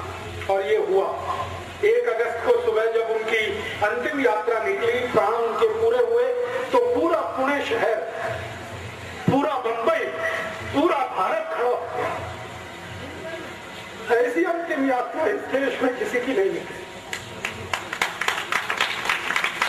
करोड़ों करोड़ों लोग उसमें शामिल, करोड़ों। और उन लोगों ने श्री तिलक की अंतिम यात्रा को भारत की स्वराज यात्रा बताया कि ये हमारे देश की स्वराज यात्रा है। और उस स्वराज यात्रा में उन्होंने वही संकल्प दोहराए जो श्री तिलक उनको गणपति आंदोलन के समय कहा करते थे। ऐसे एक महान व्यक्ति ने इस देश में गणपति की स्थापना कराई, ऐसे एक महान व्यक्ति ने इस देश में स्वराज्य की नींव स्थापित कराई। आप बहुत भाग्यशाली हैं कि मैंने आपके मंडल में आकर श्री तिलक का फोटो देखा। मुझे बहुत दुख होता है जब मैं गणपति मंडलों में जाता हूँ, गणपति की मूर्ति तो होती है, तिलक की मूर्ति गायब है। और उससे भी ज्यादा दुख मुझे इस बात का होता है कि गणपति मंडल वाले गणपति की स्थापना करते हैं और उसमें ऐसे गंदे गंदे घटिया घटिया गाने बजाते हैं जिनको श्री तिलक ने कभी सुना नहीं, सोचा भी नहीं। हमें शर्म है कि हम लोकमान्य तिलक के उन सभी आदर्शों को पूरा नहीं कर पाए जो गणपति आंदोलन के माध्यम से उन्होंने भारत को समझाए थे। उनका एक बहुत महत्वपूर्ण वक्तव्य था जो उन्होंने अपनी मृत्यु से थोड़े दिन पहले दिया था। जब बंगाल का बंटवारा समाप्त हो गया तो तिलक ने भारत के बहुत सारे कार्यकर्ताओं का एक सम्मेलन बुलाया था और उसमें उन्होंने बहुत सारे प्रश्नों के उत्तर दिए थे। तो एक कार्यकर्ता ने उनसे प्रश्न पूछा कि आपने बंगाल के बंटवारे का विरोध क्यों किया? तो उन्होंने कहा कि अंग्रेजों ने हिंदू और मुसलमान के आधार पर बंगाल को बांटा है। धर्म के आधार पर अगर ये बंटवारा भारत में होगा और आगे चलेगा तो ये भारत तो एक नहीं रहने वाला। और दूसरा एक खतरनाक काम हुआ था उसी समय, बंगाल का जो बंटवारा किया अंग्रेजों ने, उसके बाद जब बंगाल बंटवारा समाप्त हो गया, फिर से बंगाल एक करना पड़ा, तभी अंग्रेजों ने इस देश में एक ऐसा विष बीज बो दिया जिसका दुष्परिणाम हम आज तक भोग रहे हैं। वो विष बीज क्या था? अंग्रेजों ने एक संस्था बना दी इस देश में जिसका नाम है इंडियन मुस्लिम लीग। बंगाल का बंटवारा समाप्त करने के समय एक संस्था बना दिया इंडियन मुस्लिम लीग और यही संस्था का अध्यक्ष बाद में मोहम्मद अली जिन्ना बना। और अंग्रेजों ने उस संस्था को इतना विष भर दिया कि जो बंगाल का बंटवारा उन्होंने हिंदू मुसलमान के आधार पर किया था, उस इंडियन मुस्लिम लीग ने भारत का बंटवारा हिंदू मुसलमान के आधार पर कर दिया। श्री तिलक अक्सर ये कहा करते थे कि अगर अंग्रेज बंगाल का बंटवारा करने में सफल हो गए हिंदू मुसलमान के आधार पर, तो एक दिन भारत का भी ये बंटवारा कर देंगे हिंदू मुसलमान के आधार पर। ये उनको पता चलता है। 1915 में उनको 1947 दिखाई देता, इतनी उनकी दूरदृष्टि थी तिलक की। वो ये कहा करते थे कि अगर अंग्रेजों ने ये सफलतापूर्वक चला दिया तो भारत को एक रखना मुश्किल हो जाएगा, ये देश के टुकड़े टुकड़े अंग्रेज कर देंगे हिंदू मुसलमान के आधार। इसलिए उन्होंने बंगाल बंटवारे का विरोध किया। लेकिन श्री तिलक की मृत्यु के बाद इस देश में ऐसा दुष्चक्र चला कि गरम दल के जितने भी बड़े नेता थे, तिलक तो उनके सबसे बड़े लीडर थे, श्री लाला लाजपत राय, वो लाठी कांड में मारे गए। आप जानते हैं 1927 में साइमन कमीशन का विरोध करते हैं। भगत सिंह को 1931 में फांसी हो गई। मदन लाल ढींगरा को 1909 में फांसी हो गई। अरविंदो घोष जो सबसे बड़े नेता हो सकते थे लोकमान्य तिलक के बाद, क्योंकि लोग उनको बहुत मानते थे, वो संन्यास लेकर पांडिचेरी में चले गए। उन्होंने कहा कि अब मैं संन्यास में रहूंगा और साधु का काम करूंगा। उसके बाद कोई बचा नहीं बड़ा नेता, तो धीरे धीरे सारे गरम दल के नेताओं को अंग्रेजों के पुलिस में 1931 में खत्म हो गए। फिर उसके बाद गांधी जी को एक बार किसी ने कहा कि देखिए लोकमान्य तिलक ने इतना बड़ा काम किया था इस देश में, अब आपको उनका काम आगे बढ़ाना चाहिए। तो गांधी जी ने कहा कि मैं लोकमान्य तिलक का स्वदेशी का काम तो आगे जरूर बढ़ाऊंगा और अंग्रेजी बहिष्कार का काम भी लगातार मैं करूंगा। श्री लोकमान्य तिलक ने कहा था कि सिर्फ अंग्रेजों की वस्तुओं का बहिष्कार नहीं करना है, बल्कि अंग्रेजी भाषा का भी बहिष्कार करना है। और उन्होंने अंग्रेजी भाषा के जो स्कूल भारत में चलते थे उनके पैरेलल, उनके मुकाबले मराठी भाषा के स्कूल शुरू किए। आपको मालूम है पुणे में एक एजुकेशन सोसाइटी बनी, डेक्कन एजुकेशन सोसाइटी, उसके संस्थापक अध्यक्ष लोकमान्य तिलक थे। और डेक्कन एजुकेशन सोसाइटी को यह काम दिया गया कि ज्यादा से ज्यादा स्थानों पर मराठी भाषी स्कूल होने चाहिए। कर्नाटक में उनका अभियान आया कि कन्नड़ भाषी स्कूल होने चाहिए। उत्तर भारत में अभियान था हिंदी भाषी स्कूल होने चाहिए। तो भाषा के स्तर पर स्वदेशी, भूषा के स्तर पर स्वदेशी, भोजन के स्तर पर स्वदेशी, वस्तुओं के स्तर पर स्वदेशी, ऐसी पूरी तिलक की कल्पना थी। हर स्तर पर स्वदेशी होना ही चाहिए। और तिलक इतने स्वदेशी के आग्रही थे कि कभी उन्होंने अपने वस्त्रों से समझौता नहीं किया। लंदन भी वो कई बार गए थे उपन्यास देने के लिए, लेकिन लंदन भी वो उसी पोशाक में जाते थे जिस पोशाक में आप उनको अंदर देखते। सिर पर वही पगड़ी, एक उनका झब्बा और धोती, लंदन भी उसी पोशाक में। आप जानते हैं कि लंदन में ठंडी बहुत होती है, दिसंबर, जनवरी, फरवरी -20 डिग्री सेंटीग्रेड टेम्परेचर होता है, फिर भी लोकमान्य तिलक धोती और अपना ये अंग वस्त्र में कुर्ता और ये सिर पे टोपी, इसके अलावा कुछ नहीं। बहुत अधिक हुआ तो कंबल लपेटते सन्यासी रहते थे, उनमें से कई लोग उनको कहते थे कि आपको ठंडी नहीं लगती, तो उनका एक ही जवाब होता था कि मेरे शरीर में स्वराज्य की इतनी अग्नि जल रही है कि ठंडी कैसे लगेगी। और जब भी लोकमान्य तिलक को टोकने वाला कोई होता था लंदन में, तो उनमें से सबसे पहले व्यक्ति होते थे श्री विनायक दामोदर सावरकर। विनायक दामोदर सावरकर उस समय लंदन में ही थे और एक बहुत बड़ा इंडिया हाउस बनाया था। विनायक दामोदर सावरकर के एक सहयोगी थे श्री श्यामजी कृष्ण वर्मा। श्यामजी कृष्ण वर्मा, विनायक दामोदर सावरकर, इन लोगों ने लंदन में फंड्स इकट्ठा किया था और वो फंड से एक भवन बनाया था और उसका नाम था इंडिया हाउस। हिंदी में नाम था भारत भवन, लेकिन अंग्रेजों के यहाँ रजिस्ट्रेशन कराने के लिए नाम रखा था इंडिया हाउस। लोकमान्य तिलक जब भी लंदन गए तो वहां ठहरते थे इंडिया हाउस में। कारण क्या था कि भारत के जो भी क्रांतिकारी थे सभी के लिए वो घर के जैसा था। तो वहां पर बहुत सारे क्रांतिकारी रहते थे, अभ्यास करते थे और भारत में आकर क्या क्या काम करना है स्वराज्य के लिए उसकी योजनाएं बनाया करते थे। श्यामजी कृष्ण वर्मा लोकमान्य तिलक को कई बार कहते थे कि आपको लंदन में ठंड लग जाएगी, हमें आपकी बहुत जरूरत है। तो लोकमान्य तिलक वही उत्तर देते थे कि स्वराज्य की गर्मी इतनी है, ठंड कैसे लगेगी। तो ऐसे व्यक्ति हमारे देश की राजनीति में होते और जितने समय वो रहे इस देश में उन्होंने अद्भुत काम किए। 2 बड़े अखबार जीवन भर वो निकालते रहे अपनी मृत्यु तक। एक अखबार का नाम था केसरी, आप सभी जानते हैं, वो मराठी में निकलता था। केसरी अखबार में ऐसे अग्रलेख वो लिखा करते थे श्री तिलक कि लोग पढ़े तो उनके अंदर खून जले, ऐसी भाषा उनकी होती थी। और भारत के पहले अखबारों में उसकी गिनती होती थी केसरी, जो उस समय 53,000 बिकता था। 53,000 उसका कॉपी बिकती थी और एक कॉपी को 10 से 12 लोग पढ़ते थे।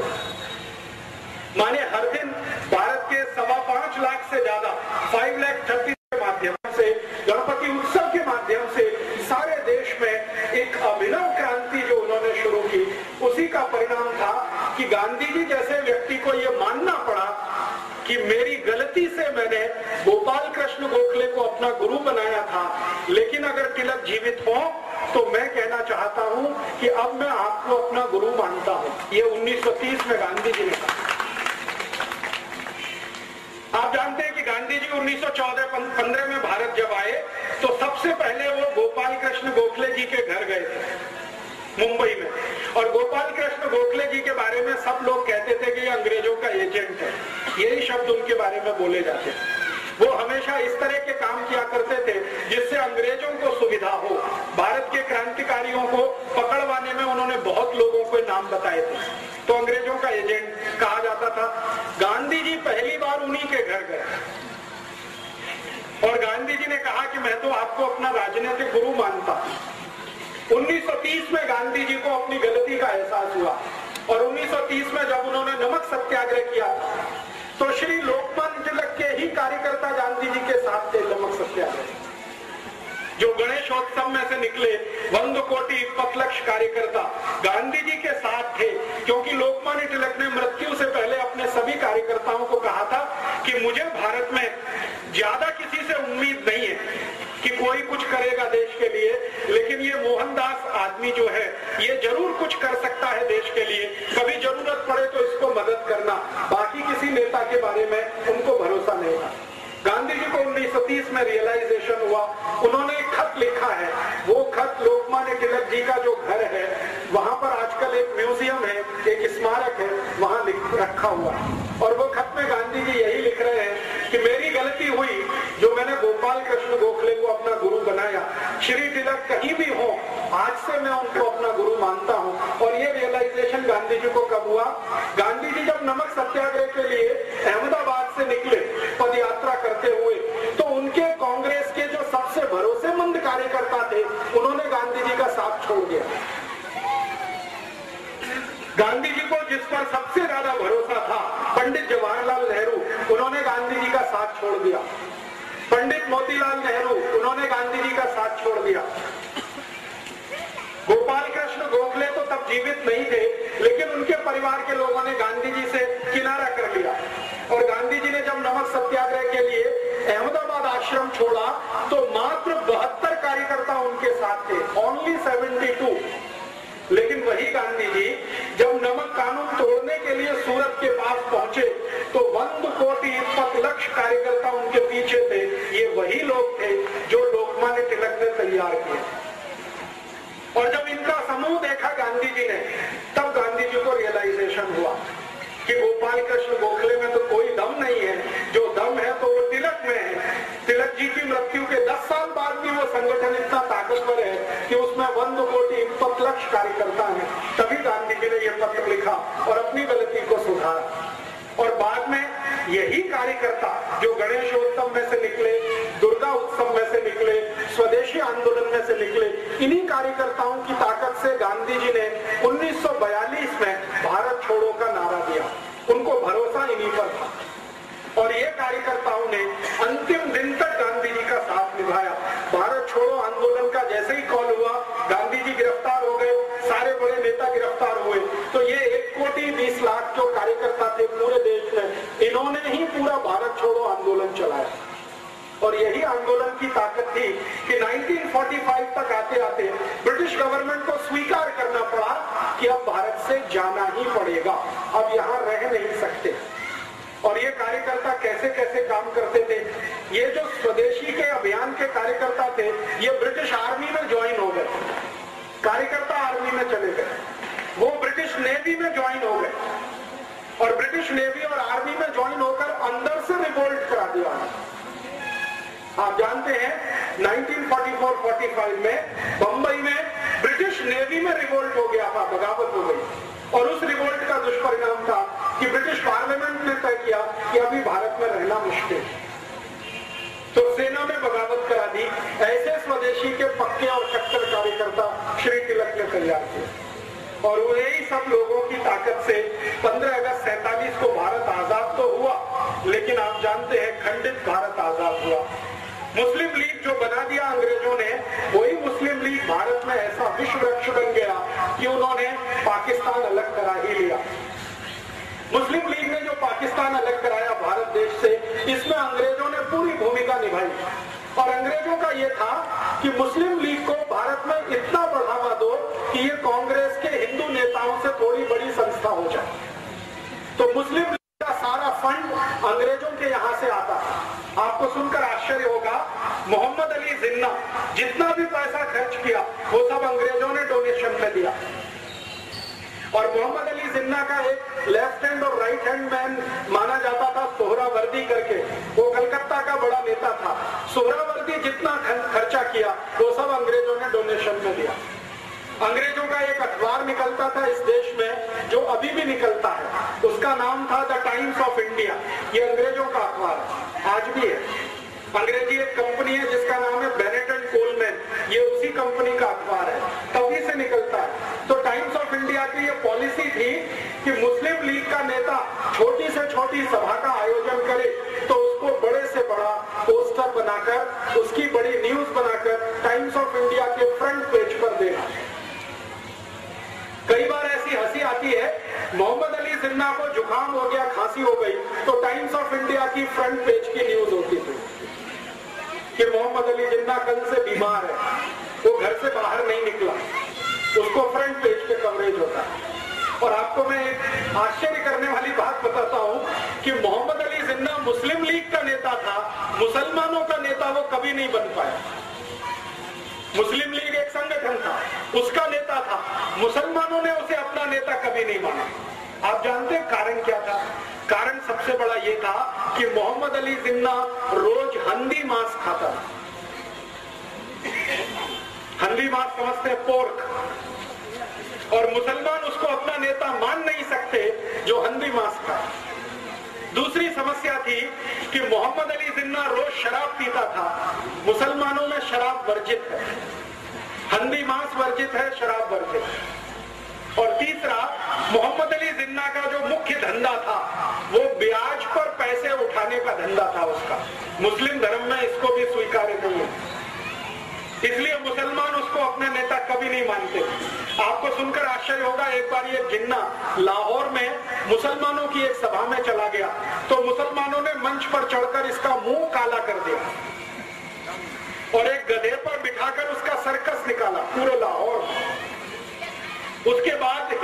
पड़ी लाहौर जाने की, अखबारों में खूब छपा, और जिन्ना को पूछा गया कि आपके मुसलमान ही आपको नेता नहीं मानते तो आप हैं किसके नेता? तो धीरे से उसने कहा कि मैं तो अंग्रेजों का नेता हूं, अंग्रेजों का बनाया हुआ नेता। अब आप जरा सोच सकते हैं, जिसको मुसलमानों ने नेता नहीं माना, उस व्यक्ति की ताकत इतनी कैसे हो गई कि उसने पाकिस्तान बना दिया इस देश। कभी तो मन में ये विचार आएगा आपके।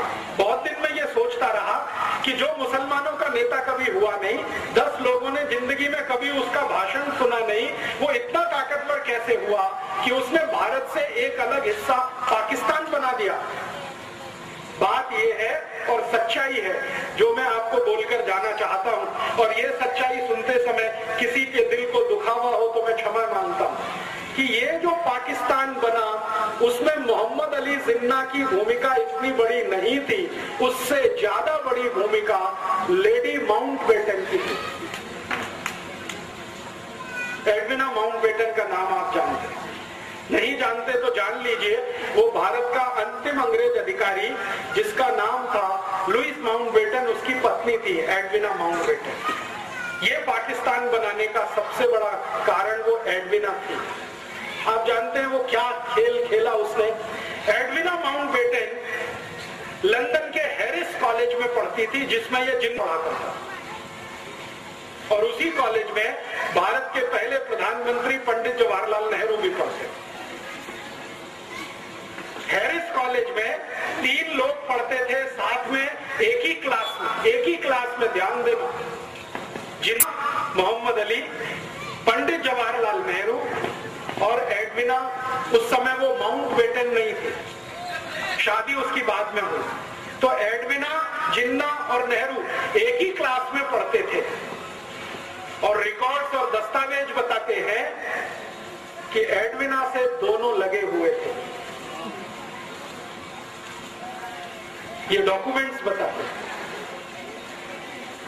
और एडविना इतनी चालाक महिला थी कि दोनों को हैंडल करती थी, इतनी चालाक। एक को सवेरे मॉर्निंग में, दूसरे को शाम में, दोनों को हैंडल करती। और जिन्ना और नेहरू का सबसे बड़ा जो झगड़ा होता था वो एडविना को लेकर। ये झगड़ा वहां से शुरू हुआ, हैरिस कॉलेज से। नेहरू जी पढ़ाई करके वापस आ गए, जिन्ना भी पढ़ाई करके वापस आ गया। दोनों ने यहाँ इस देश में वकालत करने की कोशिश की लेकिन चली नहीं। न नेहरू जी की वकालत चली, न जिन्ना की वकालत चली। दोनों बैरिस्टर थे, उनको जिंदगी में कभी कोई केस ही नहीं मिला लड़ने के लिए। कारण समझते हैं? कारण बिल्कुल स्पष्ट है कि केस उसको मिलता है जिसके जीतने की संभावना होती है। नेहरू जी के बारे में सब जानते थे कि इसको कोई दम नहीं है जो जीत पाएगा एक भी केस। तो वकालत चली नहीं, तो नेहरू जी कांग्रेस में ज्वाइन हो गए। उनके पिताजी ने उनको कांग्रेस में डाल दिया। पिताजी का सपना था कि मैं नहीं तो मेरा बेटा कोई ना कोई दिन देश के बड़े पद पर आना।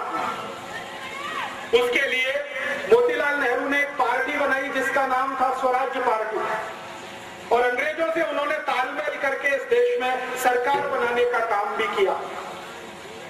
और उनका ये कैलकुलेशन था मोतीलाल जी का कि एक ना एक दिन अंग्रेज भारत से जाएंगे, मेरी स्वराज पार्टी और अंग्रेजों के बीच कोई समझौता हो जाए तो सत्ता का हस्तांतरण स्वराज्य पार्टी को होगा और नेहरू देश का प्रधानमंत्री बने।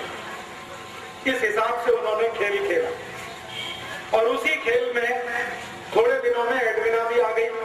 जब अंतिम समय आया, लुइस माउंटबेटन को ब्रिटिश पार्लियामेंट से भेजा गया, तो लुइस माउंटबेटन को भारत भेजने से पहले उसकी शादी एडविना के साथ कराई गई, क्योंकि अंग्रेज खुफिया पुलिस थी।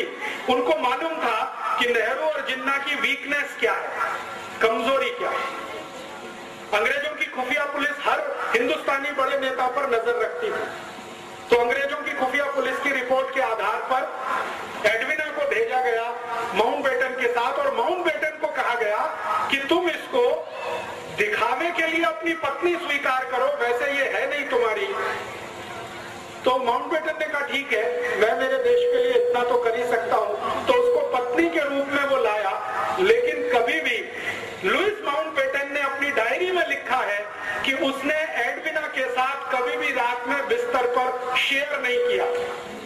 वो दूसरों को दिखाने के लिए पति पत्नी थे, लेकिन असलियत में नहीं थे। और जैसे ही माउंटबेटन यहाँ आ गया तो एडविना को कहा गया कि अब तुम तुम्हारा खेल खेलो। तो एडविना ने एक दिन नेहरू को बुलाया और अगले दिन जिन्ना को बुलाया और कहा कि ठीक है, हम लंदन में जो किया करते थे वो यहाँ भी हो सकता। तो नियमित रूप से नेहरू और जिन्ना ने एडविना के यहाँ जाना शुरू किया, दारू पीना उसके साथ बैठकर, शराब पीना उसके साथ बैठकर। मेरे पास कुछ फोटोग्राफ्स हैं, कभी मैं आपको दिखाऊंगा तो आप दंग रह जाएंगे। नेहरू जी एडविना के साथ बैठकर शराब पी रहे हैं, एडविना के साथ बैठकर सिगरेट पी रहे हैं, एडविना को किस कर रहे हैं, चुंबन ले रहे हैं, उसके साथ डांस कर रहे हैं। ऐसे मेरे पास 7 फोटोग्राफ्स, 7। तो ये चलना शुरू हुआ खेल। आप जानते हैं कि चरित्र सबसे कमजोर कड़ी होता है किसी भी पुरुष के लिए। अगर चरित्र से कोई गिरना शुरू हो जाए तो उसकी अंतिम सीमा नहीं होती है कोई, वो कहां तक जाएगा कोई नहीं जानता। हमारे भारत में एक पुरानी कहावत कही जाती है और वो पुरानी कहावत है, if wealth is lost nothing is lost. आपका पैसा चला गया तो चिंता मत करिए, फिर से आ जाए। फिर दूसरी बात कही जाती है, if health is lost something is lost. आपका स्वास्थ्य चला गया तो थोड़ा कुछ तो गया, लेकिन लास्ट सेंटेंस है, but if character is lost everything is lost. चरित्र गया तो सब चला गया, उसके बाद कुछ बचता नहीं। तो नेहरू जी के साथ यही समस्या थी और जिन्ना के साथ भी यही समस्या थी। जिन्ना और नेहरू चरित्र के इतने हल्के आदमी थे कि जानते हुए भी कि वो दोनों एक ही औरत से फंसे हुए हैं, वो आगे बढ़ते गए। एडविना ने दोनों को इस्तेमाल करना शुरू किया। 3 जुलाई 1947 को नेहरू जी एडविना से मिलने गए। रात को उसने फोटोग्राफ्स लिए, नेहरू जी के बेड में फोटोग्राफ लिए और वो फोटोग्राफ नेहरू जी के लिए बहुत गंभीर तकलीफ का कारण बन गए। एडविना ने एक दिन वो फोटो दिखाए नेहरू जी को कि देखिए आपके फोटोग्राफ्स मेरे पास है। और वो फोटोग्राफ्स क्या है जो मैंने आपको बताया। अगर ये रिलीज कर दिए जाए पूरे भारत में तो आपकी क्या हैसियत होगी और आपको जो सबसे आगे बढ़ाने वाला व्यक्ति है महात्मा गांधी, उनकी क्या हालत होगी। तो नेहरू जी ने एडविना को पूछा कि आखिर तुम चाहती क्या हो। तो उसने कहा कि एक पेपर है, उस पर आप साइन कर दीजिए। तो नेहरू जी ने कहा वो पेपर क्या है। तो उन्होंने कहा पेपर है कि भारत का बंटवारा करना है, हिंदू और मुसलमान के आधार पर करना, आप इसको साइन कर दीजिए। तो नेहरू जी ने कहा कि मेरी कांग्रेस वर्किंग कमेटी से पूछ लेता हूं। तो एडविना ने कहा इतना वक्त नहीं है मेरे पास, आप साइन करते हैं या कल ये फोटोग्राफ टाइम्स ऑफ इंडिया में छपते। नेहरू जी सरेंडर हो गए। रात को 3 बजे 3 जुलाई 1947 रात को 3 बजे उन्होंने भारत पाकिस्तान बंटवारे के पेपर्स पर साइन किए। अगले दिन सवेरे उसने जिन्ना को बुलाया एडविना ने, और जिन्ना के साथ उसने यही खेल खेला। उन्होंने कहा मिस्टर जिन्ना आपके कुछ फोटोग्राफ्स मेरे पास हैं, आप चाहें तो मैं उन्हें टाइम्स ऑफ इंडिया में रिलीज करती हूँ। तो जिन्ना बौखला गया। जिन्ना को मालूम नहीं था कि वो बहुत शातिर महिला है। हमारे भारत में इतिहास में आपने सुना है विष कन्याएं होती थी, विष कन्याएं। एडविना वही थी, विष कन्या। तो जिन्ना परेशान, अपने फोटो देख के परेशान, क्योंकि जिन्ना का फोटो तो नेहरू जी से भी ज्यादा आपत्तिजनक अवस्था में था। अभी वो मैं खोलकर नहीं कहना चाहता क्योंकि कैमरे पर रिकॉर्डिंग हो रही। तो जिन्ना तो और भी परेशान। तो उसने कहा नहीं नहीं ये फोटोग्राफ्स रिलीज मत करिए। तो उन्होंने कहा ठीक है आप फिर पेपर साइन कर दीजिए। तो जिन्ना ने कहा कि मैं तो मुसलमानों का नेता ही नहीं हूं। तो उन्होंने कहा हम बनाएंगे ना, आपको चिंता मत करिए, हम बनाएंगे आपको मुसलमानों का, आप पेपर साइन करिए। तो 4 जुलाई को शाम को करीब 2:30-3 बजे जिन्ना से हस्ताक्षर लिए, 3 जुलाई को सवेरे 3 बजे नेहरू जी से हस्ताक्षर लिए, और वो अगले दिन अखबार में आ गया कि भारत और पाकिस्तान 2 अलग देश बनेंगे। पाकिस्तान मुसलमानों को मिलेगा, भारत हिंदुओं को मिलेगा, और इस तरह से देश का बंटवारा हो गया। इस बंटवारे में अगर आप देखना चाहें कि विलेन कौन है तो आपको बिल्कुल साफ दिखाई देगा। अगर मुझसे कोई पूछे तो पहला विलेन इस बंटवारे में पंडित जवाहरलाल नेहरू, दूसरा विलेन मोहम्मद अली जिन्ना। और मैं पंडित नेहरू को पहला विलेन क्यों मानता हूं, मैं आपको एक दूसरी घटना बताता हूं जो इतिहास में अभी दर्ज नहीं है, लेकिन डॉक्यूमेंट्स में वो घटना घटित है, डॉक्यूमेंट्स में उसका जिक्र है। वो घटना क्या है? घटना ये है कि भारत पाकिस्तान बंटवारा हो गया जिन्ना के हस्ताक्षर और नेहरू के हस्ताक्षर से। थोड़े दिन के बाद गांधी जी को यह पता चला, गांधी जी को पता चला तो गांधी जी ने अपना सिर पीटा। आप में से कोई शायद ये बात नहीं जानता है, गांधी जी को एक आदत थी और वो आदत ये थी कि वो अपने पर जब गुस्सा करते थे तो अपना सिर पीटते थे, ऐसे करके बहुत तेज मारते थे, घूंसों से मारते थे, अपने को मारते थे। जिस दिन गांधी जी को पता चला कि नेहरू ने बंटवारे के पेपर्स पर हस्ताक्षर किए, उस दिन उन्होंने अपने को पीटा और उन्होंने कहा कि अब मैं जिंदा नहीं रहना चाहता, क्योंकि मैंने जिसको आगे बढ़ाया वो इतना कमजोर निकलेगा ये मुझे नहीं मालूम। परिणाम क्या हुआ? गांधी जी ने जिन्ना को बुलाया और कहा कि भाई तुम ये बंटवारा क्यों कर रहे हो? तो जिन्ना ने कहा बापू मैंने हस्ताक्षर कर दिए हैं, लेकिन आप मुझे एक वचन दो तो मैं मेरा एक एफिडेविट लगाने को तैयार हूं और एडविना ने मेरे साथ जो ब्लैकमेलिंग किया है वो सबको बताने को तैयार है। गांधी जी ने पूछा क्या? उन्होंने कहा कि मुझे भारत का प्रधानमंत्री बनवा दो। गांधी जी ने कहा बस इतनी ही मांग है तुम्हारी? उन्होंने कहा हाँ, मुझे प्रधानमंत्री बनवा दो, मुझे पाकिस्तान नहीं चाहिए। तो गांधी जी ने कहा ठीक है मैं विचार करूंगा तुम्हारी मांग की। अगले दिन नेहरू को बुलाया और नेहरू से कहा कि देखो जिन्ना तैयार है, वो एफिडेविट देना चाहता है, एडविना ने कुछ ब्लैकमेलिंग किया है, वो पूरे देश को बताना चाहता है, उसकी एक ही शर्त है कि भारत का प्रधानमंत्री उसे होना। बोलो। तो नेहरू जी ने कहा कि बापू जिन्ना को भारत का प्रधानमंत्री तो क्या, मैं मेरे ऑफिस का चपरासी नहीं बना सकता, कारकुन नहीं बना सकता। तो गांधी जी ने कहा तुमको जिन्ना से इतनी दुश्मनी क्यों है? तुम दोनों साथ साथ पढ़े लंदन में हैरिस कॉलेज में, तुमको स्कॉलरशिप मिली, जिन्ना को स्कॉलरशिप मिली, साथ में जिस स्कूल में तुम पढ़े साथ में रहे 15 साल और तुम में दोस्ती इतनी ज्यादा थी, अब ये दुश्मनी इतनी क्यों? तो नेहरू जी ने असलियत नहीं बताई। जिन्ना और नेहरू जी की जो दुश्मनी थी उसका कारण था एडविना और कोई दूसरा कारण नहीं। गांधी जी को बताया नहीं। नेहरू जी ने कहा कि मैं तो प्रधानमंत्री तो क्या चपरासी नहीं बना सकता।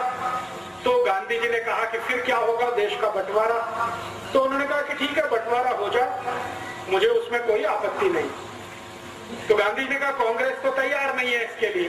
तो उन्होंने कहा ठीक है कांग्रेस थोड़े दिन में तैयार हो जाएगी। ऐसे करके गांधी जी और नेहरू जी का वार्तालाप पूरा हुआ।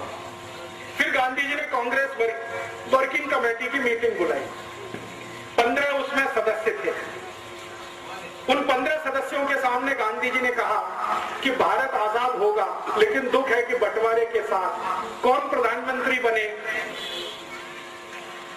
तो गांधी जी ने एक फॉर्मूला दिया कि कांग्रेस वर्किंग कमेटी जिसको अपना अध्यक्ष चुनेगी वो भारत का प्रधानमंत्री होगा।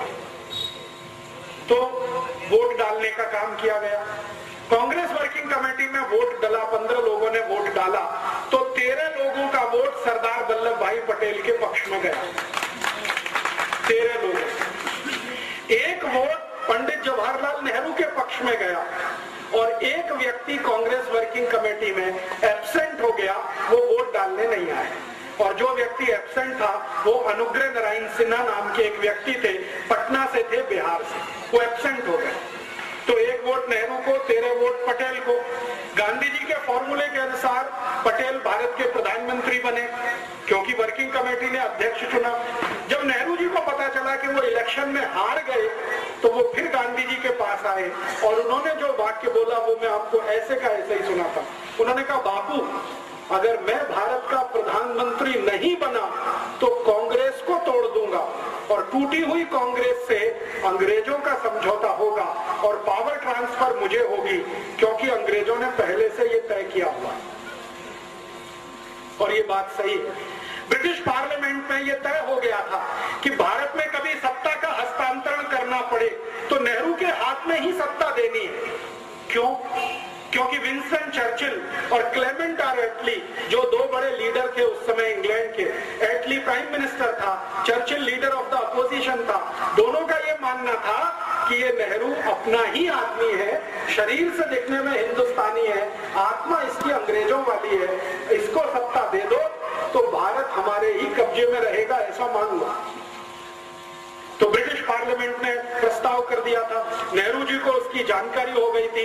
नेहरू जी ने इस पर गांधी जी को ब्लैकमेल किया और कहा कि मैं अगर सत्ता में नहीं आया तो कांग्रेस को तोड़ूंगा। और अंग्रेजों ने घोषणा की थी कि कांग्रेस अगर टूट भी गई तो नेहरू वाली कांग्रेस को वो पावर ट्रांसफर करके भारत से चले जाएंगे।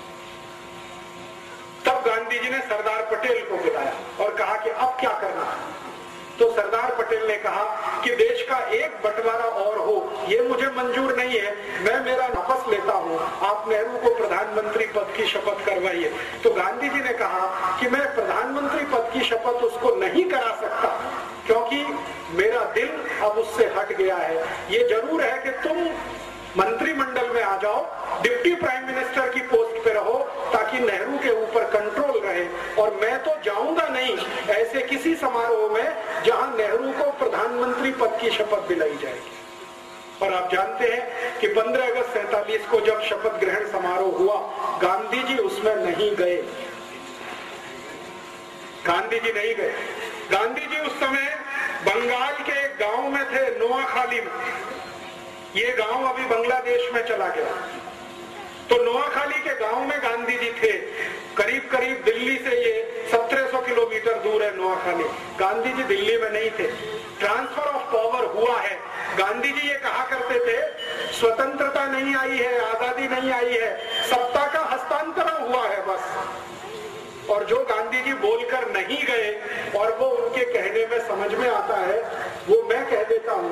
गांधी जी ये मानते थे कि गोरे अंग्रेजों की सत्ता किसी काले अंग्रेज के हाथ में आई, इसलिए वो सत्ता के समारोह में शामिल नहीं हुए। और आप फिर जानते हैं, इतिहास आपके सामने है, जिन्ना अलग पाकिस्तान का बन गया, ये बन गया। एक घटना बीच में और हुई थी, वो भी मैं समझा दूं आपको, तो समझ में आएगा नेहरू जी का चरित्र। गांधी जी को एक डॉक्टर मिलने आया एक बार, और ये घटना आजादी मिलने से थोड़े दिन पहले की है। गांधी जी कलकत्ता के पास नोआखाली में थे, एक डॉक्टर आया। वो डॉक्टर ने गांधी जी को परिचय दिया कि मैं मोहम्मद अली जिन्ना का पर्सनल फिजिशियन हूं। एक ईरानी व्यक्ति था, कोई नाम मैं भूल गया हूं, रिकॉर्ड्स में है। उसने गांधी जी को कहा कि मैं मोहम्मद अली जिन्ना का पर्सनल फिजिशियन हूं, आपसे अकेले में बात करना चाहता हूं। तो गांधी जी ने कहा क्या बात करना चाहते हो? तो उन्होंने कहा अकेले में, सबके सामने नहीं। तो गांधी जी उसको कमरे में लेके गए। अंदर जो बातचीत गांधी जी ने की, उन्होंने कहा कि देखो मेरी एक संकल्प है। गांधी जी ने डॉक्टर को कहा कि मेरी बातचीत में कोई तीसरा जरूर रहता है जो उसको नोट करता है, लिखता है। मैंने आपको क्या कहा, आपने मुझे क्या कहा। तो उन्होंने कहा वो कौन व्यक्ति है? उन्होंने कहा मेरा सेक्रेटरी प्यारेलाल, वो भी यहाँ रहेगा। तो डॉक्टर ने कहा ठीक है, उससे मुझे कोई बांधा नहीं, माने तकलीफ नहीं, आप बुला लो। तो प्यारेलाल जी को बुलाया और गांधी जी ने कहा कि मैं और ये बात करेंगे, एक एक शब्द लिखना। प्यारेलाल जी बहुत फास्ट लिखते थे, शॉर्ट हैंड में लिखते थे, बाद में उसका ट्रांसक्रिप्शन करते। तो डॉक्टर ने जो बताया गांधी जी को, गांधी जी परेशान हो गए वो सुन के। उन्होंने कहा कि मोहम्मद अली जिन्ना का मैं डॉक्टर हूं और ये जिन्ना बहुत जल्दी मरने वाला है। गांधी जी ने पूछा क्यों? तो उन्होंने कहा इसको बोन टीबी है, इसकी रीढ़ की हड्डी पूरी गल चुकी है, इसका नर्वस सिस्टम ज्यादा दिन काम नहीं करेगा। तो गांधी जी ने कहा कितने दिन जिंदा रहेगा? तो डॉक्टर ने कहा हो सकता है 2-3 महीने भी जिंदा ना रहे। तो डॉक्टर को पूछा गांधी जी ने आप क्या चाहते हैं? तो उन्होंने कहा मेरी एक इच्छा है कि आप किसी तरह नेहरू को समझा लो, 2-3 महीने ये जिंदा रहेगा, इसको भारत का प्रधानमंत्री बना दो, देश का बंटवारा तो नहीं होगा। तो गांधी जी ने कहा कि तुम्हारी यह बात में अगर सच्चाई है तो मैं जरूर प्रयास करूंगा। फिर उन्होंने नेहरू को बुलाया और कहा देखो नेहरू, ये मरने वाला है जिन्ना, ज्यादा दिन जिंदा नहीं रहेगा, इसको बोन टीबी हो गई है, इसका डॉक्टर कहता है कि 2-3 महीने से ज्यादा जिंदा नहीं रहेगा, तुम क्यों अड़े हुए हो? इसको प्रधानमंत्री बन जाने दो, 2-3 महीने के बाद तुम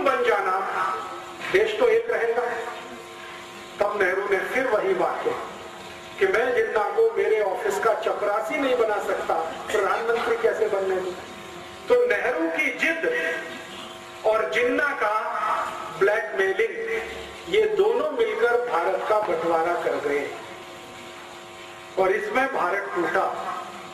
भारत और पाकिस्तान दो अलग देश बने, किसी सिद्धांत के आधार पर नहीं, कोई विचार के आधार पर नहीं, सिर्फ प्रधानमंत्री पद की कुर्सी के कारण।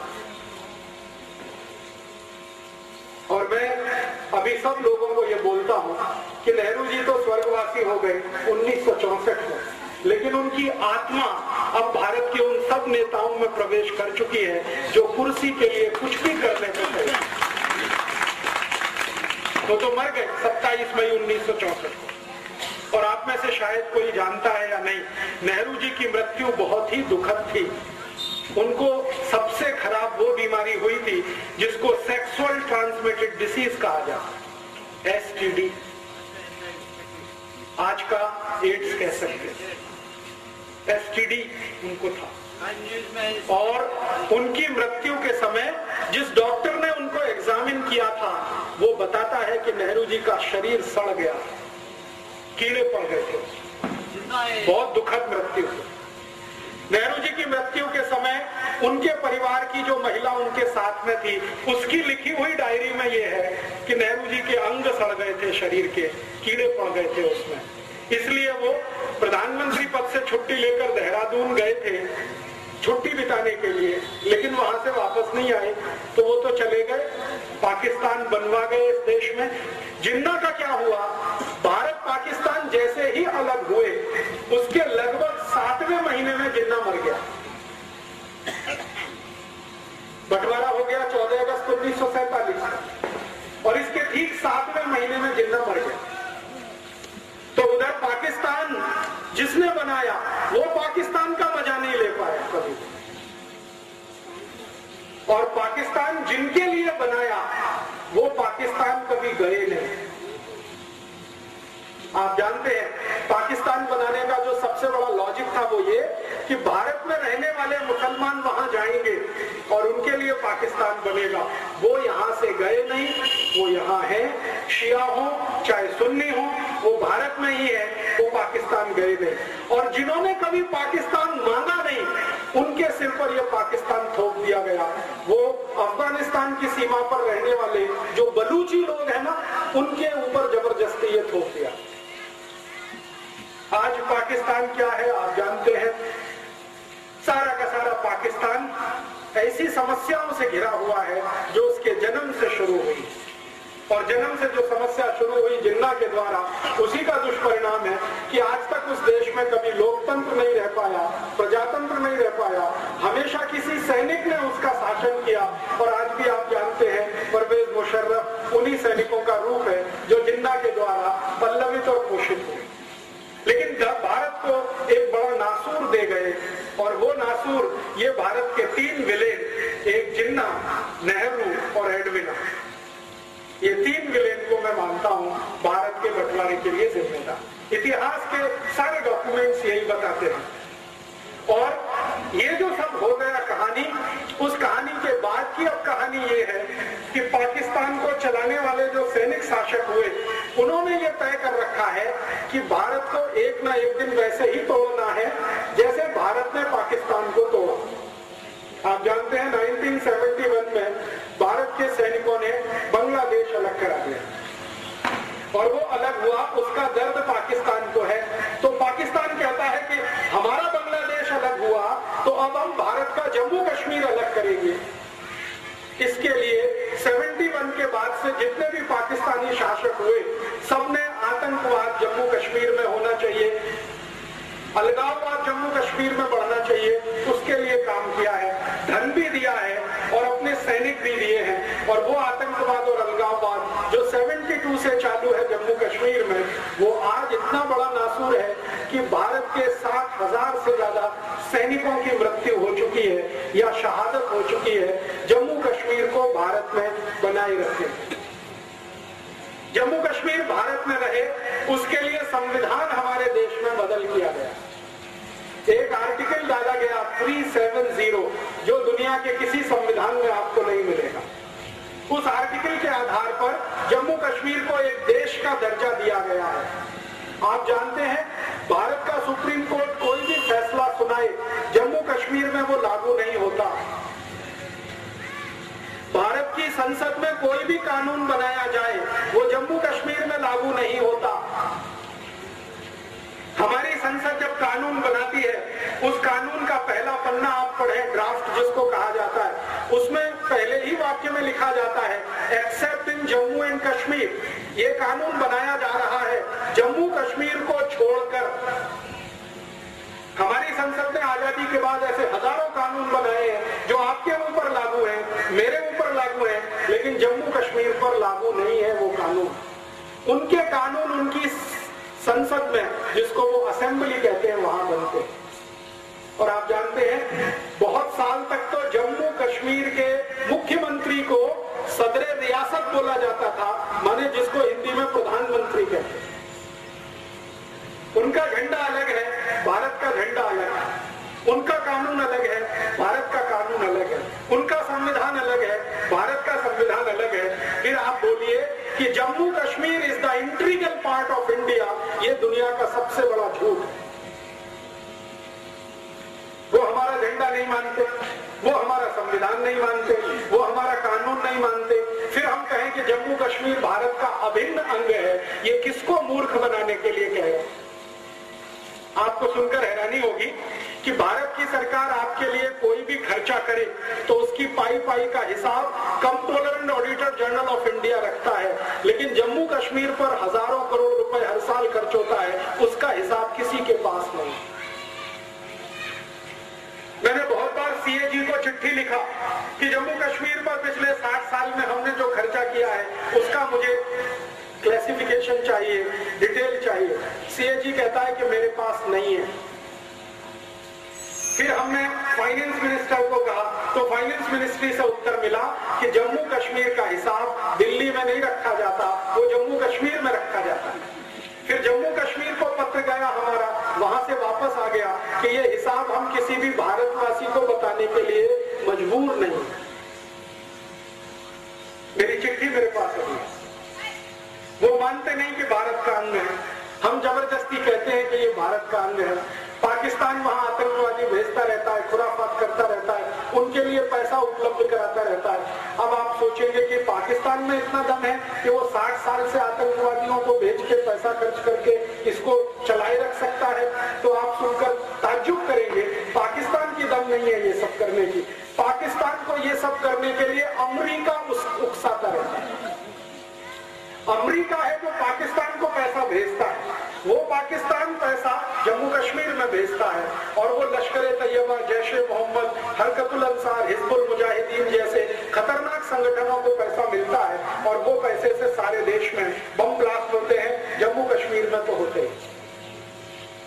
आपको सुनकर हैरानी होगी, जम्मू कश्मीर में जितने आतंकवादी संगठन हैं उसमें काम करने वाला एक भी आतंकवादी जम्मू कश्मीर का नहीं है, वो सब विदेश से आए हुए हैं। भारत की आर्मी कहती है कि कुछ 1500 से 2000 आतंकवादी जम्मू कश्मीर में है, वो सब पाकिस्तान से आए हैं, अफगानिस्तान से आए हैं या कहीं दूसरे देश से आए हैं और पैसे पर काम करते हैं। और हमारी सरकार भी कैसी विचित्र है। जम्मू कश्मीर में एक संगठन है जिसका नाम है हुर्रियत कॉन्फ्रेंस। ये छोटी छोटी पार्टियों का एक बड़ा समूह है। इस हुर्रियत कॉन्फ्रेंस में एक आदमी है, उसका नाम है यासीन मलिक। कभी आपने उसका चेहरा अगर टीवी पर देखा हो तो इतना दुबला पतला सींगिया हड्डी का आदमी है कि आप फूंक मारो तो उड़ जाए। मैं सच कह रहा हूं।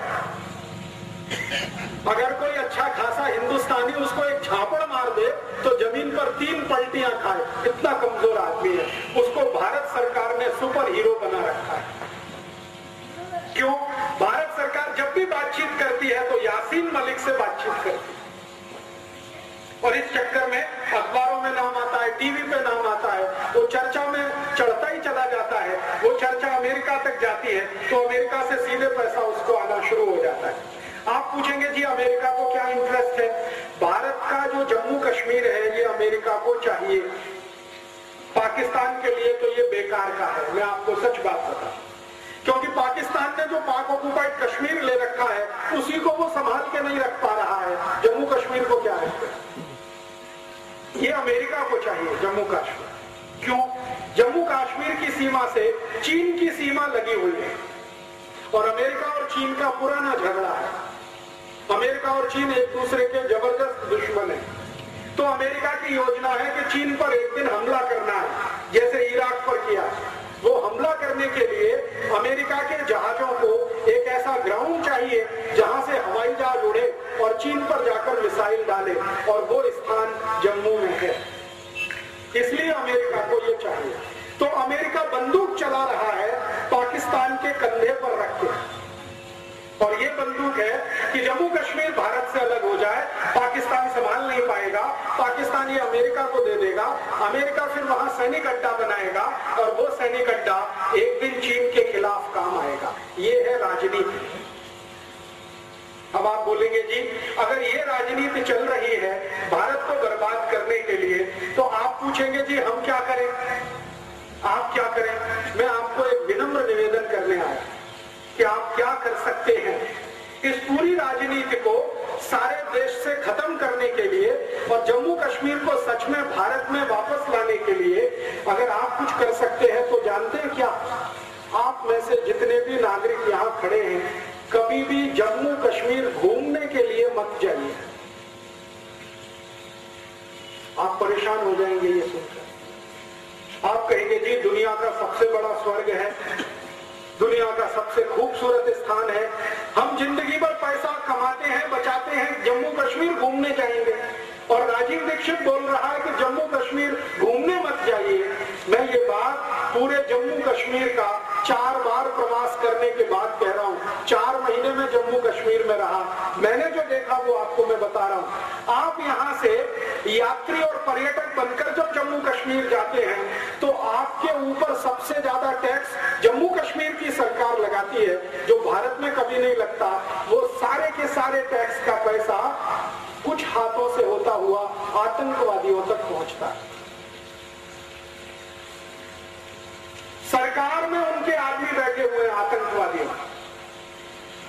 आप जानते हैं थोड़े दिन पहले हमारे भारत में जम्मू कश्मीर के एक आदमी को फांसी की सजा हुई है, उसका नाम है अफजल गुरु। ये कश्मीर का है और इसने भारत की संसद पर हमला करने का पूरा प्लान बनाया था। सुप्रीम कोर्ट ने उसको फांसी की सजा दे दी है, लेकिन उसको फांसी अभी तक नहीं हो रही है। कारण समझते हैं, उस अफजल गुरु को बचाने वाले सरकार में बहुत बड़े बड़े लोग बैठे हैं। और थोड़े दिन पहले तक हमारे भारत में एक ऐसा माहौल बनाया गया कि अफजल गुरु की जो फाइल है वो डॉक्टर एपीजे अब्दुल कलाम ने रोक रखी है। डॉक्टर अब्दुल कलाम ने रिटायर होने के बाद जो पहला स्टेटमेंट दिया वो ये कि मेरे पास आज तक अफजल गुरु की फाइल आई ही नहीं, रोकने का तो प्रश्न ही नहीं। तो कहां है वो फाइल? वो फाइल भारत सरकार के गृह मंत्रालय में है, जिसका मंत्री है शिवराज पाटिल, उसके पास वो फाइल है। राष्ट्रपति तक भेजी नहीं गई, क्योंकि भेज दी जाती साइन हो जाता, फांसी हो जाती। तो अफजल गुरु को बचाने वाले लोग भारत के गृह मंत्रालय में गृह मंत्री की हैसियत में है। आप किस आतंकवाद को कुचलना चाहते हैं इस देश में, जरा सोचिए। मेरा कहना बहुत स्पष्ट है कि आतंकवादियों की मदद करने वाला ही अगर गृह मंत्री है इस देश का, तो कौन से आतंकवाद से आप लड़ना चाहते हैं इस देश में? शिवराज पाटिल के पास फाइल है अफजल गुरु की, और वो फाइल वो आगे बढ़ने नहीं दे रहा है, क्योंकि अफजल गुरु को फांसी होगी। और वो फांसी होनी नहीं चाहिए। क्यों? क्योंकि अफजल गुरु एक ऐसे समूह का सदस्य है जो आतंकवाद के नाम पर भारत सरकार से पैसा लूट रहा है और जम्मू कश्मीर के नेताओं को बांट रहा है। एक बहुत बड़ा कॉकस और सिंडिकेट बना हुआ है। दिल्ली सरकार से हजारों करोड़ रुपए जाता है, जिसका कोई अकाउंटिंग नहीं है। मैंने आपसे कहा वो अफजल गुरु जैसे लोगों के हाथ में ही पहुंचता है, और वो फिर जम्मू कश्मीर के मुख्यमंत्री से लेकर तमाम दूसरे मंत्री और अधिकारियों में बंटता है। वो सारा पैसा आतंकवाद रोकने के नाम पर जाता है। और हम उसमें कैसे मदद करते हैं? हम जम्मू कश्मीर घूमने चले जाते हैं। घूमने में जितना पैसा आप खर्च करके आते हैं, वो जाने अनजाने आपका पैसा किसी न किसी तरह आतंकवादियों के हाथ में पहुंच जाता है, क्योंकि सरकार में उनके लोग बैठे हैं। मैंने एक दिन सोचा कि आर्मी जब युद्ध लड़ती है तो उसका पहला टारगेट होता है कि दुश्मन की सप्लाई लाइन काटो, तब युद्ध जीतते हैं। तो मेरे मन में आया कि जम्मू कश्मीर को जो सप्लाई लाइन है, एक तो सरकार की है और दूसरे आप जैसे लोगों की है, जो हर साल जून मई के महीने में घूमने के नाम पर वहां जाते हैं, हजारों करोड़ खर्च करके आते हैं, वो पैसा उनको मिलता है और वो पैसे से उनका आतंकवाद पलता है। मेरा ऐसा मानना है कि भारतीय नागरिक जम्मू कश्मीर का प्रवास करना अगर बंद कर दें, 1-2 साल के लिए ही बंद कर दें, तो समाज में जो पैसा वहां पहुंच रहा है वो बंद हो जाएगा। जम्मू कश्मीर झक मार के हिंदुस्तान में वापस आ जाए, क्योंकि उनकी दम नहीं है। आप पैसा देना बंद कर दीजिए और ये तभी संभव है जब आप जम्मू कश्मीर में घूमने के लिए जाना बंद कर दें। हर साल लाखों करोड़ों हिंदुस्तानी वहां जा रहे हैं और वहां एक बड़ा मंदिर है वैष्णो देवी का, वहां मत्था टेक कर आ रहे हैं। करोड़ों रुपया उस मंदिर को दान में जा रहा है और वो वैष्णो देवी जी का श्राइन बोर्ड है, वो पता नहीं कहां पैसा खर्च कर रहा है, आपको कुछ मालूम है। मेरी आपको विनती है, माता जी की पूजा करनी है, दुर्गा माता की तो हुबली में भी है, वैष्णो देवी में ही क्या है, हुबली में भी पूजा हो सकती है। और भारत में तो कण कण में भगवान है, तो जम्मू जाके, कटरा जाके वहीं पूजा करना, हमारे यहाँ तो कण कण में भगवान है। तो जिस दिन भारत के 110 कोटि नागरिक एक साथ ये ऐलान कर दें कि हम जम्मू कश्मीर तब तक नहीं जाएंगे जब तक कि आतंकवाद खत्म नहीं होता, मैं आपको गारंटी देता हूं 1-2 साल ज्यादा नहीं, आतंकवाद खत्म हो जाएगा। ये तो मेरी आपसे विनती है। और दूसरी एक विनती है, अभी जानते हैं जम्मू कश्मीर में एक नया खेल शुरू हुआ है। वहां के लोग कंधे पर रख के शॉल ले लेके आते हैं और आपके हुबली में बेच बेच के हजारों लाखों रुपए लेके जाते हैं। आप जानते नहीं कि उनमें से कौन आतंकवादी है और कौन सच्चा हिंदुस्तानी। पश्मीने के शॉल 10-10 हजार रुपए के इस हुबली में बेचने के लिए हर साल जम्मू कश्मीर के लोग आते हैं और यहाँ बेचकर जाते हैं, आपका पैसा वहां पहुंचता है। तो जम्मू कश्मीर से अगर कोई आया हुआ है तो हाथ जोड़कर उसको विनती करिए कि हम तुम्हारा शॉल तब तक नहीं खरीद सकते जब तक कि जम्मू कश्मीर घोषणा ना करे कि हम भारत के अभिन्न अंग हैं। हम नहीं खरीद सकते, बात खत्म हो गई। तो उनका सामान यहाँ बिकना बंद हो जाए। आप लोग जो करोड़ों की संख्या में हर साल जम्मू और कश्मीर जा रहे हैं, वहां जाना बंद कर दीजिए, आतंकवाद की समस्या हल हो जाएगी। क्योंकि आतंकवाद की समस्या पंजाब में जो हल हुई वो इसी तरह से हुई। पंजाब में भी आतंकवाद था और वो हल किया गया वो इसी तरह से कि भारतवासियों को पंजाब के पुलिस ऑफिसर्स ने कहना शुरू किया, यहाँ आना बंद कर दो, अमृतसर के मंदिर में मत्था टेकना बंद कर दो, गुरुद्वारे में और तमाम जगह जाना बंद कर दो। भारतवासियों ने जाना बंद कर दिया, पंजाब पूरा सूना हो गया, आतंकवादियों की रीढ़ की हड्डी टूट गई। क्योंकि अमृतसर का जो गुरुद्वारा है वहीं से सारा धन पंजाब के आतंकवादियों को जाया करता था और अमृतसर का गुरुद्वारा ही पंजाब के आतंकवादियों का सबसे बड़ा केंद्र और अड्डा बना हुआ था, जहां पर ऑपरेशन ब्लू स्टार करना पड़ा।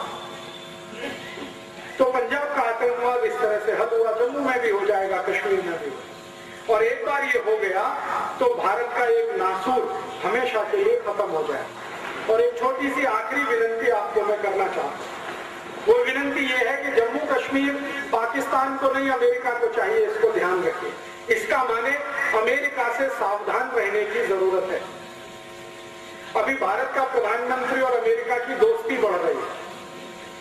आज का अखबार अगर आप उठाकर देखें तो भारत के प्रधानमंत्री ने इनडायरेक्टली ये कहा है कि मेरी सरकार गिरे तो गिर जाए, मैं दोस्ती अमेरिका के साथ नहीं छोड़ूंगा। आप जानते हैं सरकार चलाने वाली जो लेफ्ट पार्टीज हैं, उन्होंने धमकी दे दी है कि अमेरिका के साथ परमाणु करार पर आपने बात आगे की, हम समर्थन वापस लेंगे, सरकार गिरेगी। तो प्रधानमंत्री ने आज कह दिया सरकार गिरे तो गिरे, हम अमेरिका से दोस्ती नहीं तोड़ेंगे, माने परमाणु समझौता हम अमेरिका के साथ करेंगे। ये अमेरिका परमाणु समझौते के नाम पर हमारा हाथ पकड़ रहा है, थोड़े दिन में ये गर्दन पकड़ लेगा। क्योंकि अमेरिका का चरित्र ही यही है, जिससे अमेरिका ने दोस्ती की है उसी को बर्बाद किया। आपको मालूम है सद्दाम हुसैन 1980 में अमेरिका का दोस्त था और सद्दाम हुसैन को इराक का राष्ट्रपति अमेरिका ने बनवाया और वही सद्दाम हुसैन को अमेरिका ने मरवाया। वो अभी हमारी आंखों के सामने। एक छोटा सा देश है वियतनाम। वियतनाम अमेरिका का दोस्त था 1960 में, फिर 1970 के आसपास इसी वियतनाम पर अमेरिका ने बम गिराए और बर्बाद कर दिया उस देश। ऐसे सैकड़ों उदाहरण। तो अमेरिका की दोस्ती बहुत खतरनाक है।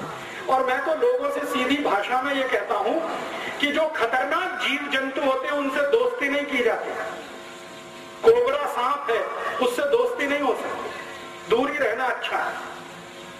कोबरा सांप से भी ज्यादा खतरनाक रसल स्वाइपर और करैत होता है, उससे दोस्ती नहीं होती है, पता नहीं कब पलटवार कर दे और आप खत्म हो जाए। इसलिए खतरनाक जीव जंतुओं से दूर रहना ही अच्छा होता है, उनसे दोस्ती अच्छी नहीं है। अमेरिका से भी दोस्ती भारत के लिए अच्छी नहीं।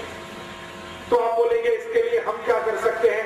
आप सब भारतवासी मिलकर एक काम कर सकते हैं, वो ये कि अमेरिका के लिए सप्लाई लाइन भारत से बनी हुई है उसको भी तोड़ दो आप, क्योंकि यहाँ से पैसा अमेरिका जा रहा है, अमेरिका पाकिस्तान को दे रहा है, पाकिस्तान जम्मू कश्मीर के आतंकवादियों को दे रहा है, वो आतंकवादी हमारे लिए सिर दर्द पैदा कर। आप बोलेंगे जी ये पैसा अमेरिका कैसे जा रहा है? भारत में अमेरिका की 4,500 कंपनियां धंधा कर रही है। Pepsi Cola, Coca Cola, Colgate, Palmolive, Procter and Gamble, Reckitt and Colman, Johnson and Johnson, ऐसी 4,500 कंपनियां, इनका माल हम खरीदी कर रहे हैं। हम इन कंपनियों को हर साल 2 लाख कोटी रुपए दे रहे हैं, वो अमेरिका जा रहा है।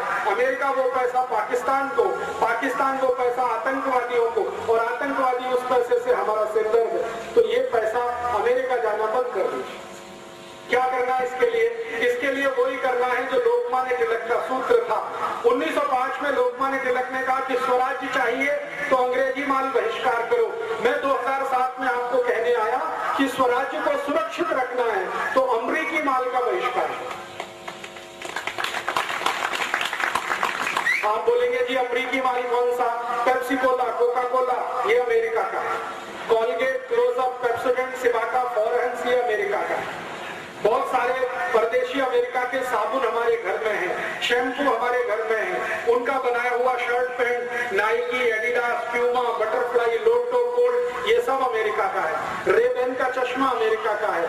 बहुत सारे सामान हमारे घर में है, ये सब खरीदना बंद कर दो आप। और सच में गणपति उत्सव के लिए आप अपने को अधिकारी समझते हो तो श्री लोकमान्य तिलक की तरह से अंग्रेजी और अमेरिकी सामानों की होली जला दो, आग लगा दो, तो लोकमान्य तिलक का आशीर्वाद आपको भी मिल जाए और आगे से वो खरीदना बंद कर दो।